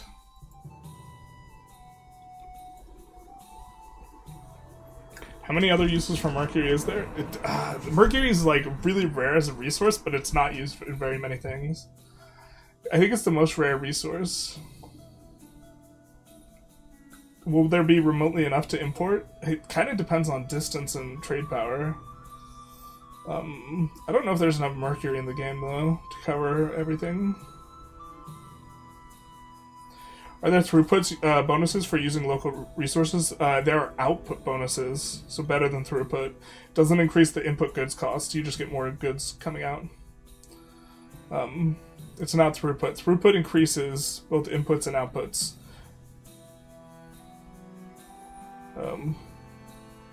Mercury gold, that all ought to get some mortality? Yeah. Plus 100%. Very strong building. It does require one whole mercury, which is a lot. A lot just require like a little speckle of it. But if you have like a level 10 gold mine, gold has a base price of 10, so even if the price gets collapsed, that's like 100 base price worth of goods. It's very strong. Merchant Quarters is one of these buildings we've kind of already seen a little bit in terms of it's giving market protection and a little bit of trade capacity, and it must be built... Oh no, wait, this one's an interesting one. This one just has to be built in a city. So this is actually one of the strongest ways to get trade advantage. In fact, I don't even think it gives this high a number anymore, but if you're fighting with someone for trade advantage, Merchant Quarter is going to be quite strong. Generally speaking, it felt like we could just run over the AI and the trade advantage sphere in most places where we had like splits. Trading fields is an interesting one. So there's two chains of manpower buildings. There's a rural one, and there is a urban one. This is the rural one, and I think in the first stage you only get the urban one. In the second age you only get the rural one. And then you might start getting both in subsequent ages, or maybe it keeps flipping around. But it's an interesting building because it's a decent chunk of manpower, and it kind of incentivizes you to go into the military tree specifically just for this, if you need it. But if you don't need it, the urban building could cover you for a lot.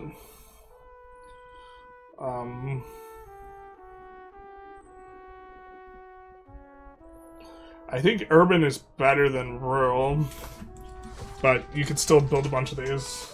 I think this gives bigger numbers, though. 20 manpower is a lot. I think the other one gave 5 or something like this. Is there Q Mercury? Is there a Muric? I don't know what you're saying.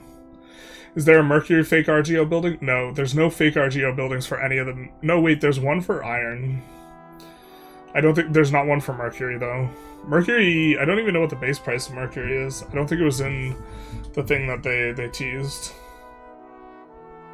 I spent a while looking for Mercury locations. There's like 10 in the whole world. Yeah, that sounds about right. I think there's one in Castile. I think there's like 2 in Europe, like one in Castile and one in Hungary or Boho or wherever that was. Here we see the Spinners Guild. We talk about fiber crops can be spun into it. But wool, hyper-performing here. We see cotton also gets used, but wool, this is one of the things that makes it one of the better food sources.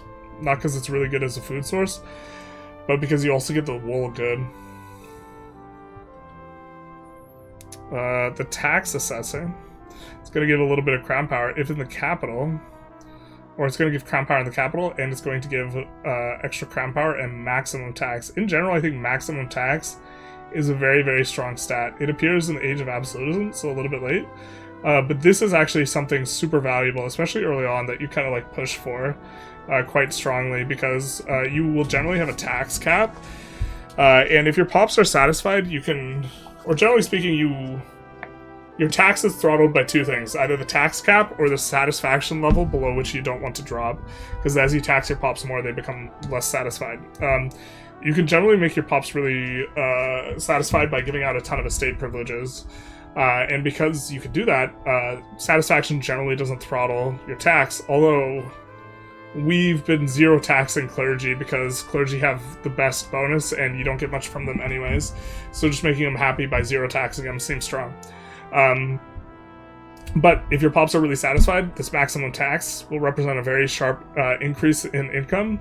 And it's important to note that like if you're taxing 20%, your expenses scale off of your tax base, but not the actual amount of tax income you're generating. So if you're taxing 20%, right, and then you have expenses of like 1,100 and an income of 2,000 or something like this, your net is 900, right? When you increase the maximum tax, your income will go up to 3,000, but your your expenses that scale off of tax base will not go up, and so you generate a lot more money than it looks like because you're affecting the net value, rather than affecting, or sorry, you're affecting the raw income value rather than the net value. So instead of making 900, you make 1,900, for example. And so, yeah, this is a very strong building. Maybe you rush it in absolutism. If gold is a thing, gold stops being a throttle in some cases, so if only this game had obsessions. Yeah, pops just eat what they eat. They don't have SOL either.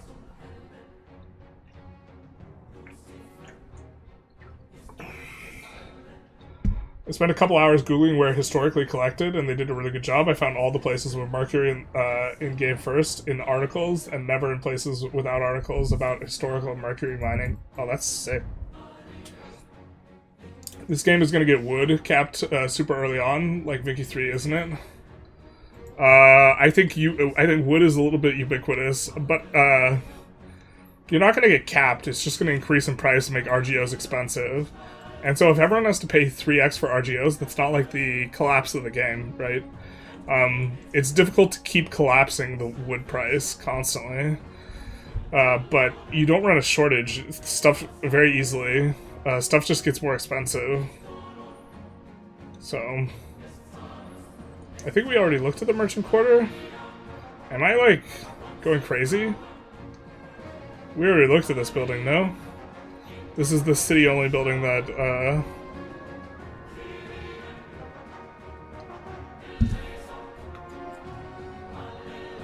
feel like we already looked at that. What the hell? I feel so confused now.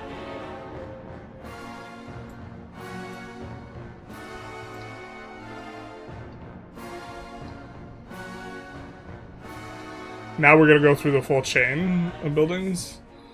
Interesting. Well, we did talk about the scriptorium a little bit, and it employs by clergy, and then this one employs by burghers. It's the only building that's like this. But this building is, like, in terms of the inputs and the outputs, it's better, but I recall looking at some of these that it wasn't just, like, crazy, crazy better, and it takes more pops. But since all of the production modifiers affect output and not throughput, so they increase this output and not like the throughput here. Once you get some production modifiers going, there's the small increase in differential, and total input and total output is very strong once you add modifiers. But here's the manufacturing, which I think is a bigger step up. Notice now they have the updated price where it increases in price between each one. And then in the Age of Revolutions, we get to the painting mill, which will double again. The output. But you notice how it almost doubles the input as well? Not quite. It doubles the tools and the wood, but not the paper and the alum. But because of how the math works, and how you get a bunch of output modifiers making 4 things is like pretty valuable. When is the tulip trade DLC? Hell yeah, brother. I'd be so on board. We definitely looked at charcoal kiln. No, we didn't. We took a look at the tarring place. This is a place that it's for rural locations in a forest, woods, or jungles, and it turns wood into coal. I think in general you're probably better off importing coal. Just so to try and keep your wood from getting pressured. It's kind of a weird gameplay pattern, but I don't know, because it's not directly about math, it's about your investment costing 1/3 the price. I mean, it's kind of interesting, but I don't think it's a good simulation. I think it's fine for gameplay, though. Medical school, like, expect to see quite a lot of plague resistance. Supreme Court, this building goes hard. Monthly development growth plus 10%, crown power plus 10%, all over the place. The monthly dev growth is just in the capital. In distance cost capital, minus 5%. Very strong building in Reformation.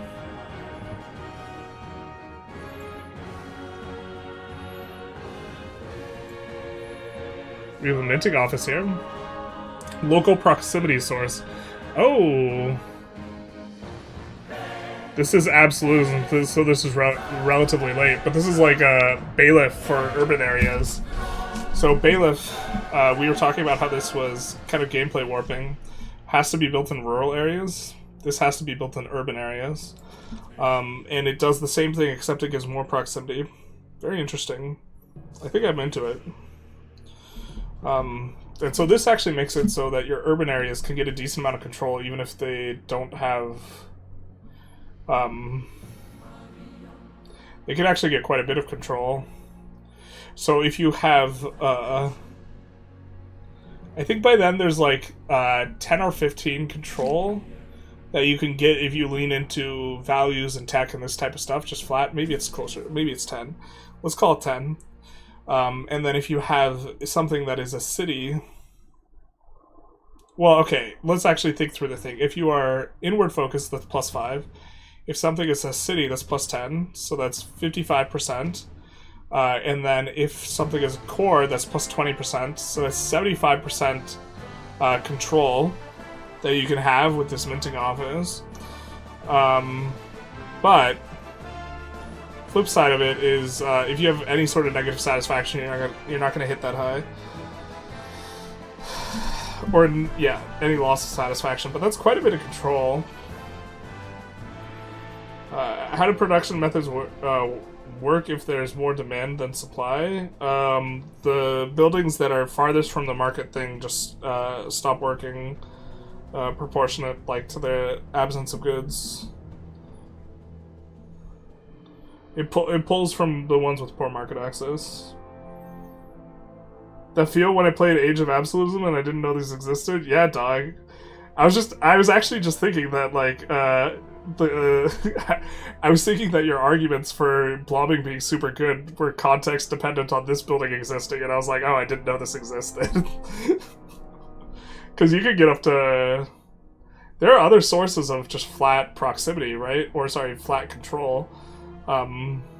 So yeah, I mean, you could get maybe 80, 85 control, like, with no proximity to the capital. Not to mention, like, the bailiff, playmaker, this gives 30, right?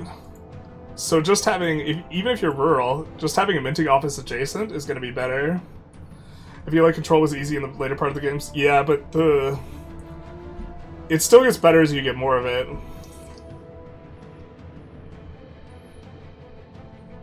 At a certain point, though, building near your capital is... if you get enough control, building near your capital becomes worse than just building near market centers. Like, if you can get 80, if you can get, like, 90 control, it's actually just better to build in market capitals than it is to build in near your capital. Because your capital is not going to have as much market access, like, in terms of how the math works. Level 3 roads are nuts, yeah. But that's proximity, that's getting the proximity of the capital. This is if you don't have the proximity to the capital. Although you can get more proximity than minting office. Also have the stock exchange in the age of absolutism, market attraction. We've seen several buildings like this. Has to be built in the market center and is going to give you a lot more attraction. Arts Academy, relatively, yeah, this age of discovery gives you a little tradition influence. Big thing is skill new artist plus 25%. I really don't know how good a modifier this is. I think it's pretty strong though. Okay. Next up is protected harbor. This is good for incoming harbor access. As far as we know, pretty good for establishing maritime connection. You get less attrition too. But it's mainly just juicing harbor capacity is the main idea here. Hi all, anyone knows for Victoria 3 in new system, should we build everywhere trade centers because local prices? I mean, you should probably be relatively strategic about where you build them. Some location or some states will be better than others. I had to keep my nomenclature straight. I think this is an updated tooling guild where we have more production methods. I think because they added copper tools. I think this is the point of adding this iron's more efficient. I wonder how they changed money a bit. I was making way too much money with basically just markets. Yeah. I would not mind them slowing down the economy more. The problem is like, I don't want to talk too specifically about stuff. I think some areas of the world are just way stronger than others in terms of how free the money is. And to me, that strikes me as a little bit weird. I think population and RGOs are maybe a little bit too strong in the abstract. I don't know what my proposition for changing that art would be. Like, playing in Russia is really miserable.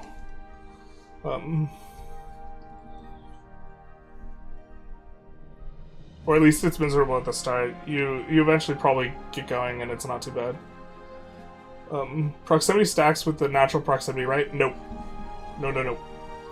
The bailiff, if you have any if you have 31 proximity from the capital, the bailiff does literally nothing. Well, it gives the nobles more power and lowers your tax base. But, no, it doesn't stack.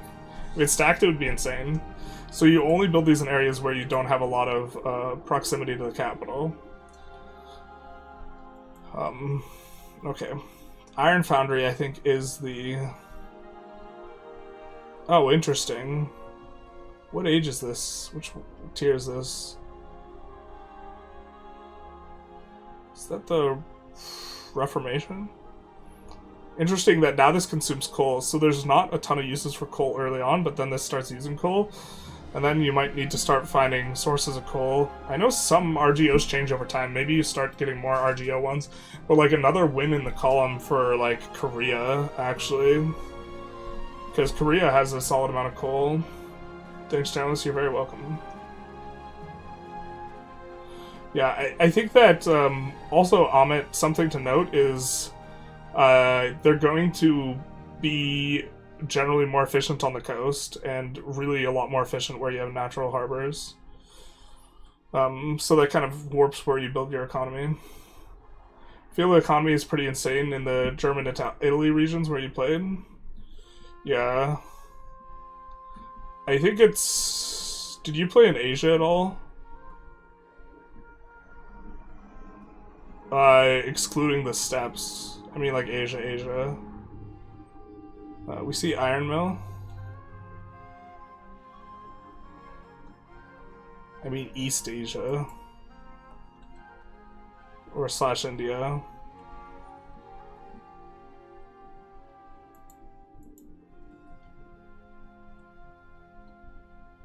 Was that all of them? That's all of them. No, no. Should have showed more unique buildings. It's Age of Absolutism. It's at the top. Oh, Kurt.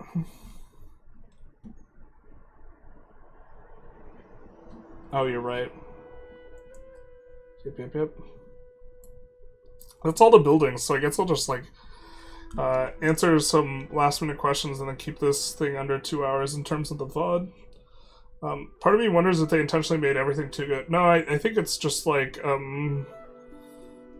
you do something that seems balanced on, like, an initial glance at it, and then you get better at, like, playing it, and then you're like, oh, well, maybe it's not balanced. But, like, also, like, you shouldn't make the system where it feels apocalyptically bad to play in some areas. But maybe it just should be apocalyptically bad to play in some areas. Like, for Victoria 3, people want, like, Sokoto to be, like, I think way more playable than it has any business being. Just for testing purposes, and then they plan to rein it in closer to release. Well, I mean, they've already reined it in substantively. Well, yeah, never mind. I'm not going to talk about the difference between the two with any degree of specificity, because I think I'm not supposed to. The difference between the two versions we played. I'm always skeptical of that. Devs always like to make games too fun, meaning easy.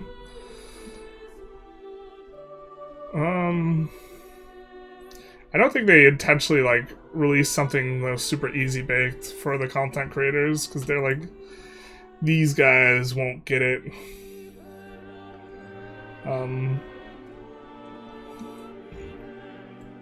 I think we missed this. This is quite a strong building. It gives pop promotion speed. It's on the cheaper side. I think it's only 100 cost, and it's actually just like one of the most efficient kind of civilian infrastructure buildings.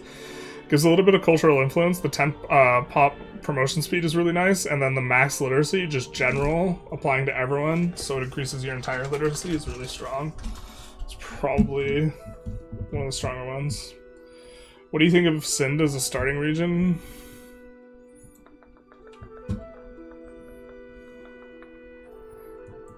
Yeah.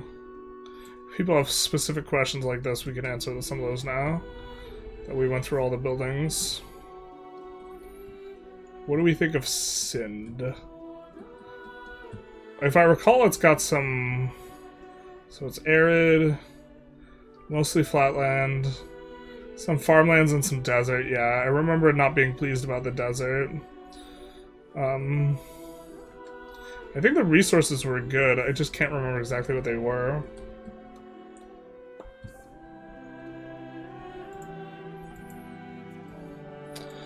Yeah, cotton, silk, cotton, iron, cotton, just a ton of cotton wool. Kind of a weird spot. I mean, you're coast to coast. You can expand in either direction. Long term, I think your capital location's kind of bad, because you just have... Well, you have good propagation up to here, but... you have a lot of impassable terrain on both sides. I think you have a ton of mountains, right? And that's it's maybe a little bit of a problem.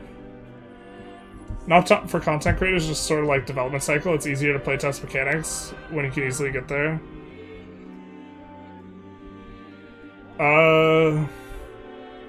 That's true. But the question is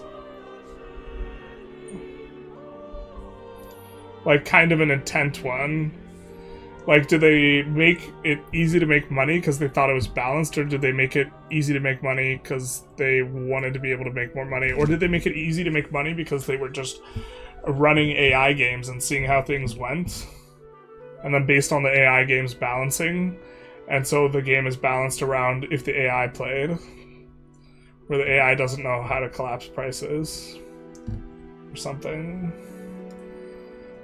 Does slightly large location sizes compared to Europe limit these population of these provinces?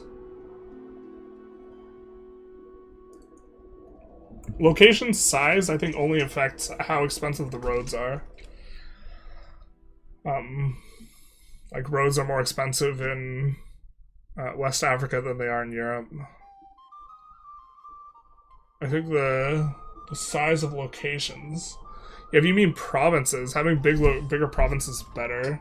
But if you mean locations, I guess you probably get less connections, like, per sea zone to areas, so maybe that's bad in terms of propagating control over the sea.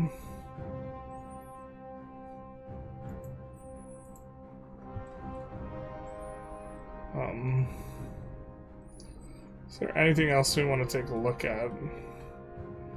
We might wrap up and have a shorter one.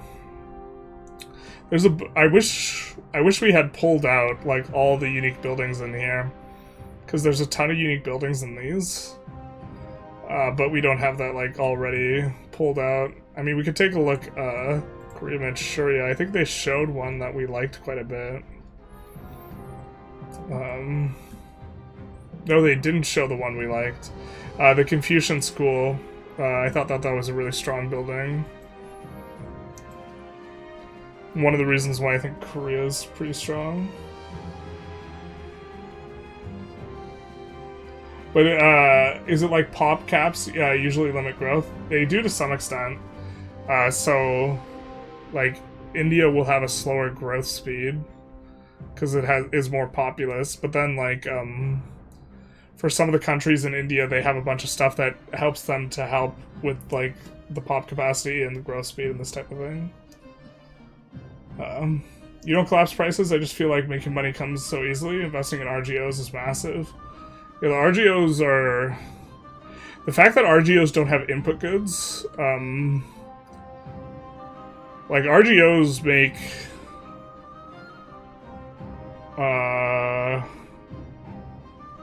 like, up to 20 times, like, what buildings make, like, with the same investment, without, like, large variation from base price. More locations equals more pop cap. Oh, spread over the entire area? Yeah.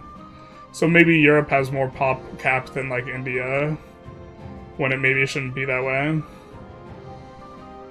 That's kind of an interesting question. India also has a lot of locations, though. Like, this map is way bigger than the European map. Like, this... But yeah, maybe they have less pop capacity than they should overall, because locations are a little bit bigger. Are any religions you feel like you're worth the effort to convert to? Oh, I don't have my finger on the pulse of that, like, at all. I mean, being able to buy stab makes being Muslim early really good. Muslim and Catholic both force you on a liturgical language. You probably really care about liturgical language being the strongest liturgical language, I guess. Maybe you don't care that much. I don't think I engaged closely enough with enough different religions to be able to compare and contrast them in a, like, really substantive way. When you're balanced in terms of your, like, chakras or what have you, you take a look at the Delhi.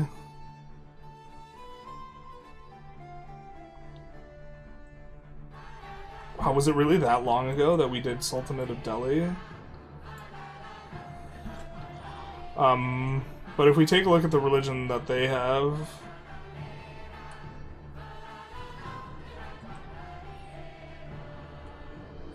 Or was that a different post? That might have been a different post.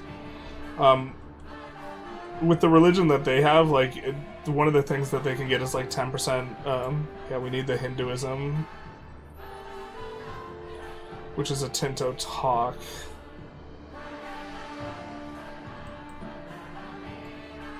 Hinduism, Jainism, and Sikhism.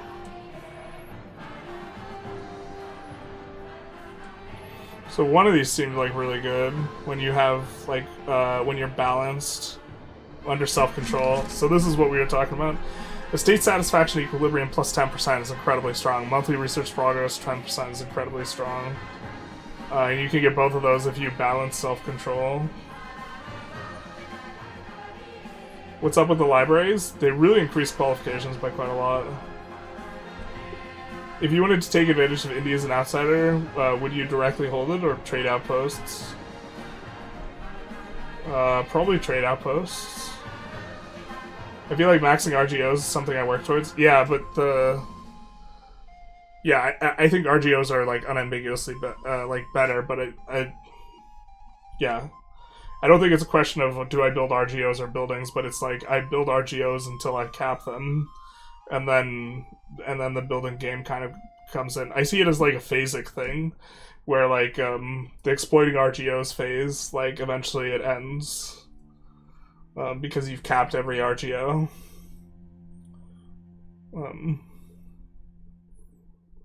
But like the margins on them are like 10 to 20x or whatever. Or less than that, because like the RGOs with a base price of like 1 are going to produce less value than like a building if everything's at base price, which it won't be, because the RGOs eventually you collapse the prices of them. Like the prices of RGOs go down, and eventually the buildings make just as much money. Or you're capped on RGOs. If you're always building the most profitable thing, eventually you reach an indifference threshold in terms of equilibrium prices. Like if RGOs are 20 times as expensive, eventually they get pushed down, or 20 times as productive at base price, eventually they get pushed down to 1/10 the price if you had unlimited RGO potentials. And at that point you don't care which building you build.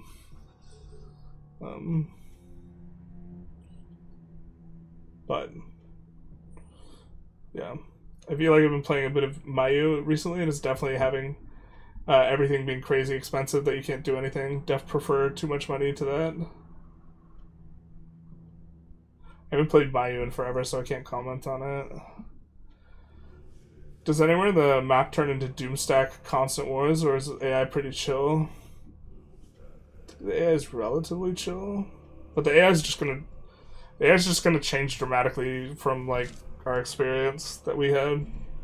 I don't think the AI is like I think the AI is like one of the last things to get polished, so like any like AI experience probably grain of salt type thing. Yeah, should RGOs be like this? I think it has trickle down effects that are important for like colonialism. If RGOs aren't good, then colonization sucks. Because you can't extract like value from buildings from you know, my initial thought was like, wait, RGOs are too strong, and then I thought about a lot of effects it added in terms of the simulation, and I think that like Victoria 3 is more about raw GDP and total manufacturing, and I feel like EU5 is more about finding the resource and facilitating the movement of goods, and for that to be really valuable, RGOs have to be really good for there to be a good payout. And if the payout is more on buildings, which everyone has access to all the same buildings, then this doesn't. This will tend to stagnate world economies and lead to more autarkic economies, where everyone just produces the same stuff internally and they don't care as much about having access to a wide variety of goods. So, but in particular, like colonialism would really suck hard if like just building buildings was better relative to the RGOs, because that's the payoff you get. The payoff you get is RGOs, effectively speaking, or your ability to trade them when they're like uber profitable.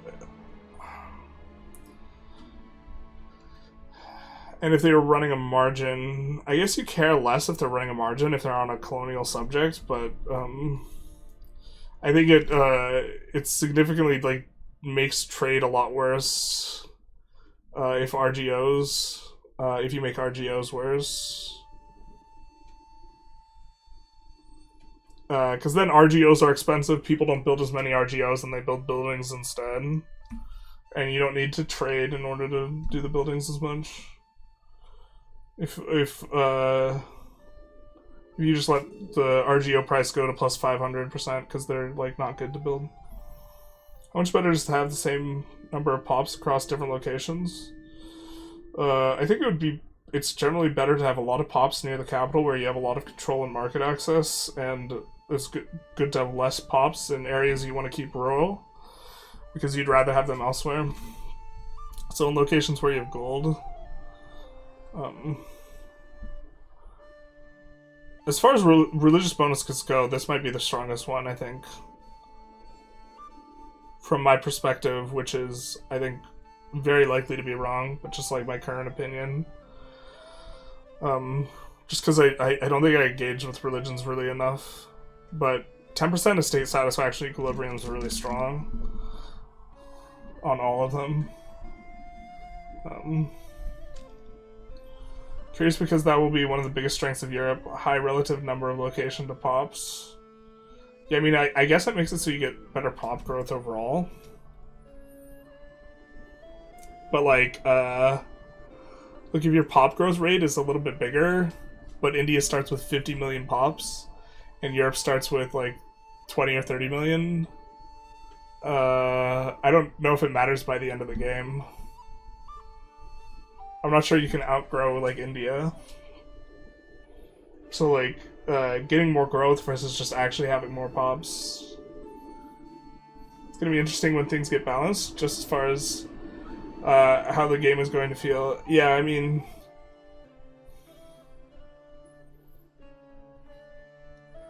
I'm kind of okay with RGOs being where they are, to some extent.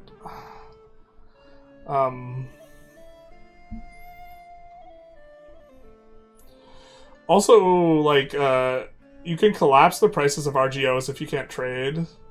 Like, playing as Mali, like, gold is really good, right? But the gold price just collapses if you don't have enough trade partners, which you don't with Mali at the start. So, gold is, like, way less valuable on Mali than it is on Korea, where you could trade with Yuan.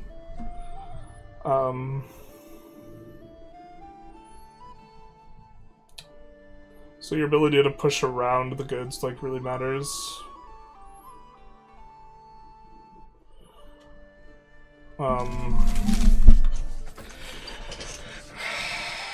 Like, so the question is, like, how would you change something? Areas where you just have, like, a bunch of furs and wild game and, like, this type of stuff just seem really weak, but maybe they just should be really weak. I think that I need to take a closer look at exactly how consumption works, because it really drives economies a lot and how base income works. Because high population places have just an enormous tax base, just without anything in them. And I think those are the two places I might look to if I was trying to concern myself specifically with balancing the economy more. Because if you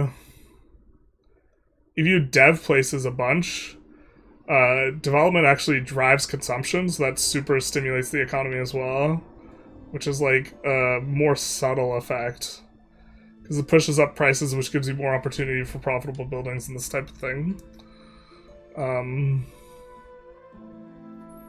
And like that's too subtle to like get a feel for just like playing. Like, you actually have to just like sit down and do math and look at numbers.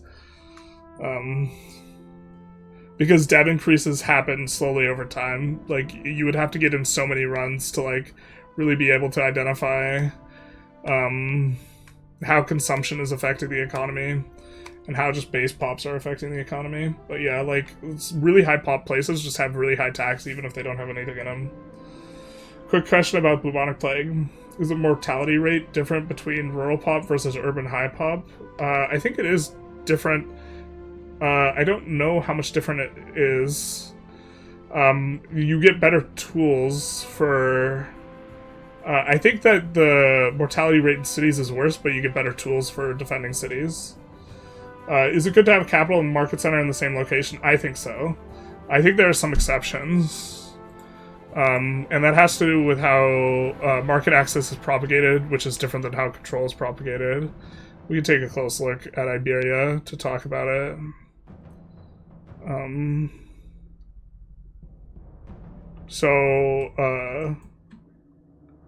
You don't propagate control with naval infrastructure, as far as I can tell, but I could be mistaken. which means that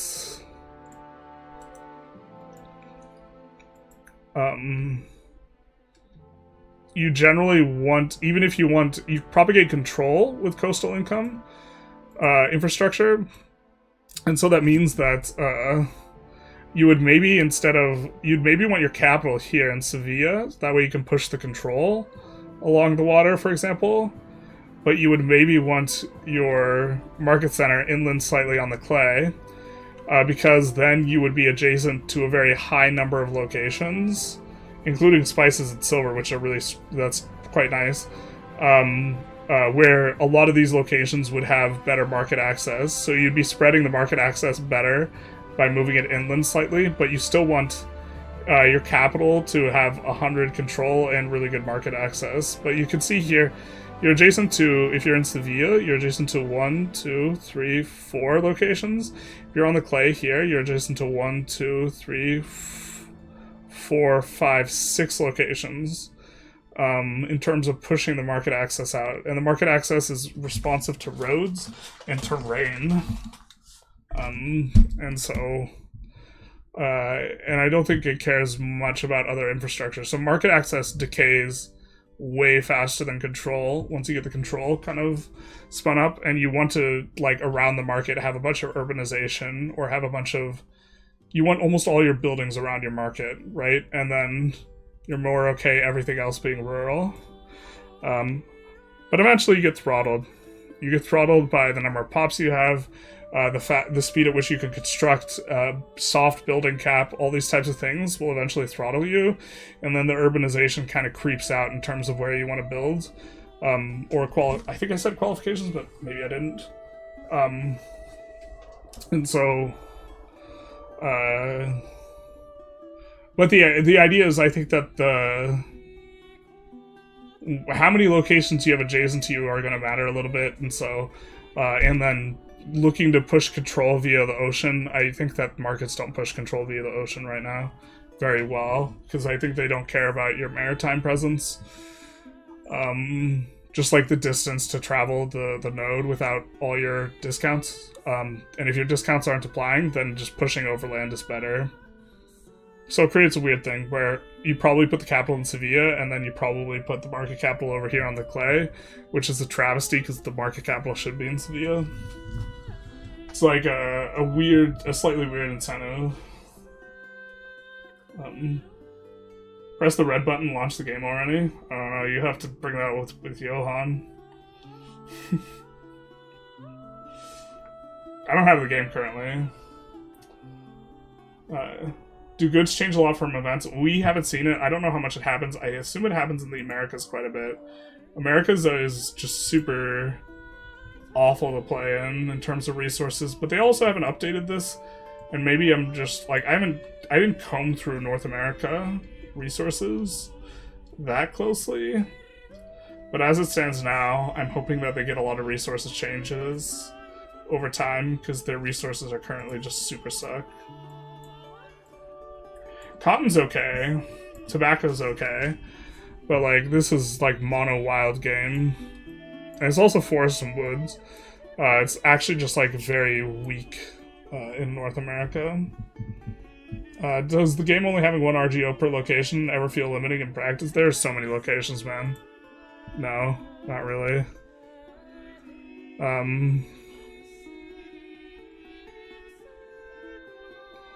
Okay, so let's find what we're looking for. This is Iberia, right? Thinking of Victoria 3, Portugal is 3 states. Yeah? It's 69 locations in the EU5. Like, you know, one way you could think of it is that, a province is like the equivalent of a EU5, was a province, and an area is equivalent of a Vic 3 state. And in a single state or a single province, you in fact do have several resources. Seeing if, so this is provinces. Right, so in Sevilla or whatever, we're gonna have 10 different resources. North America should have way more farmlands. Yeah, currently the farmland slash woodland abstraction is just entirely based on like what the starting condition is. And farmlands seem to be put in places to push up pop capacity to make it so that you're not over pop capacity at game start. So farmlands just seem where historically there's an enormous amount of people. Kind of like arable land in Vic 3. Where the places that have a bunch of arable land kind of have it because there's a bunch of pops there.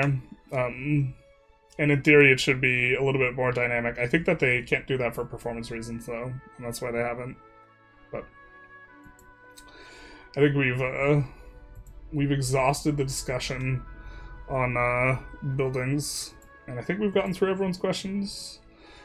So I think we're gonna call it. Maybe try and figure out another topic for a stream because we got through all the buildings, and so I'd like to at least have some sort of theme on these when we go through them. And we've already done buildings, so we'll have to think of something else. But I hope you guys enjoyed. If you did, please feel free to like, comment, subscribe. Do the YouTube algorithm thing, or if you're on Twitch, do the Twitch thing. And other than that, have a good one. Bye-bye now. And then that was ended for the YouTubers. For the Twitch people, we will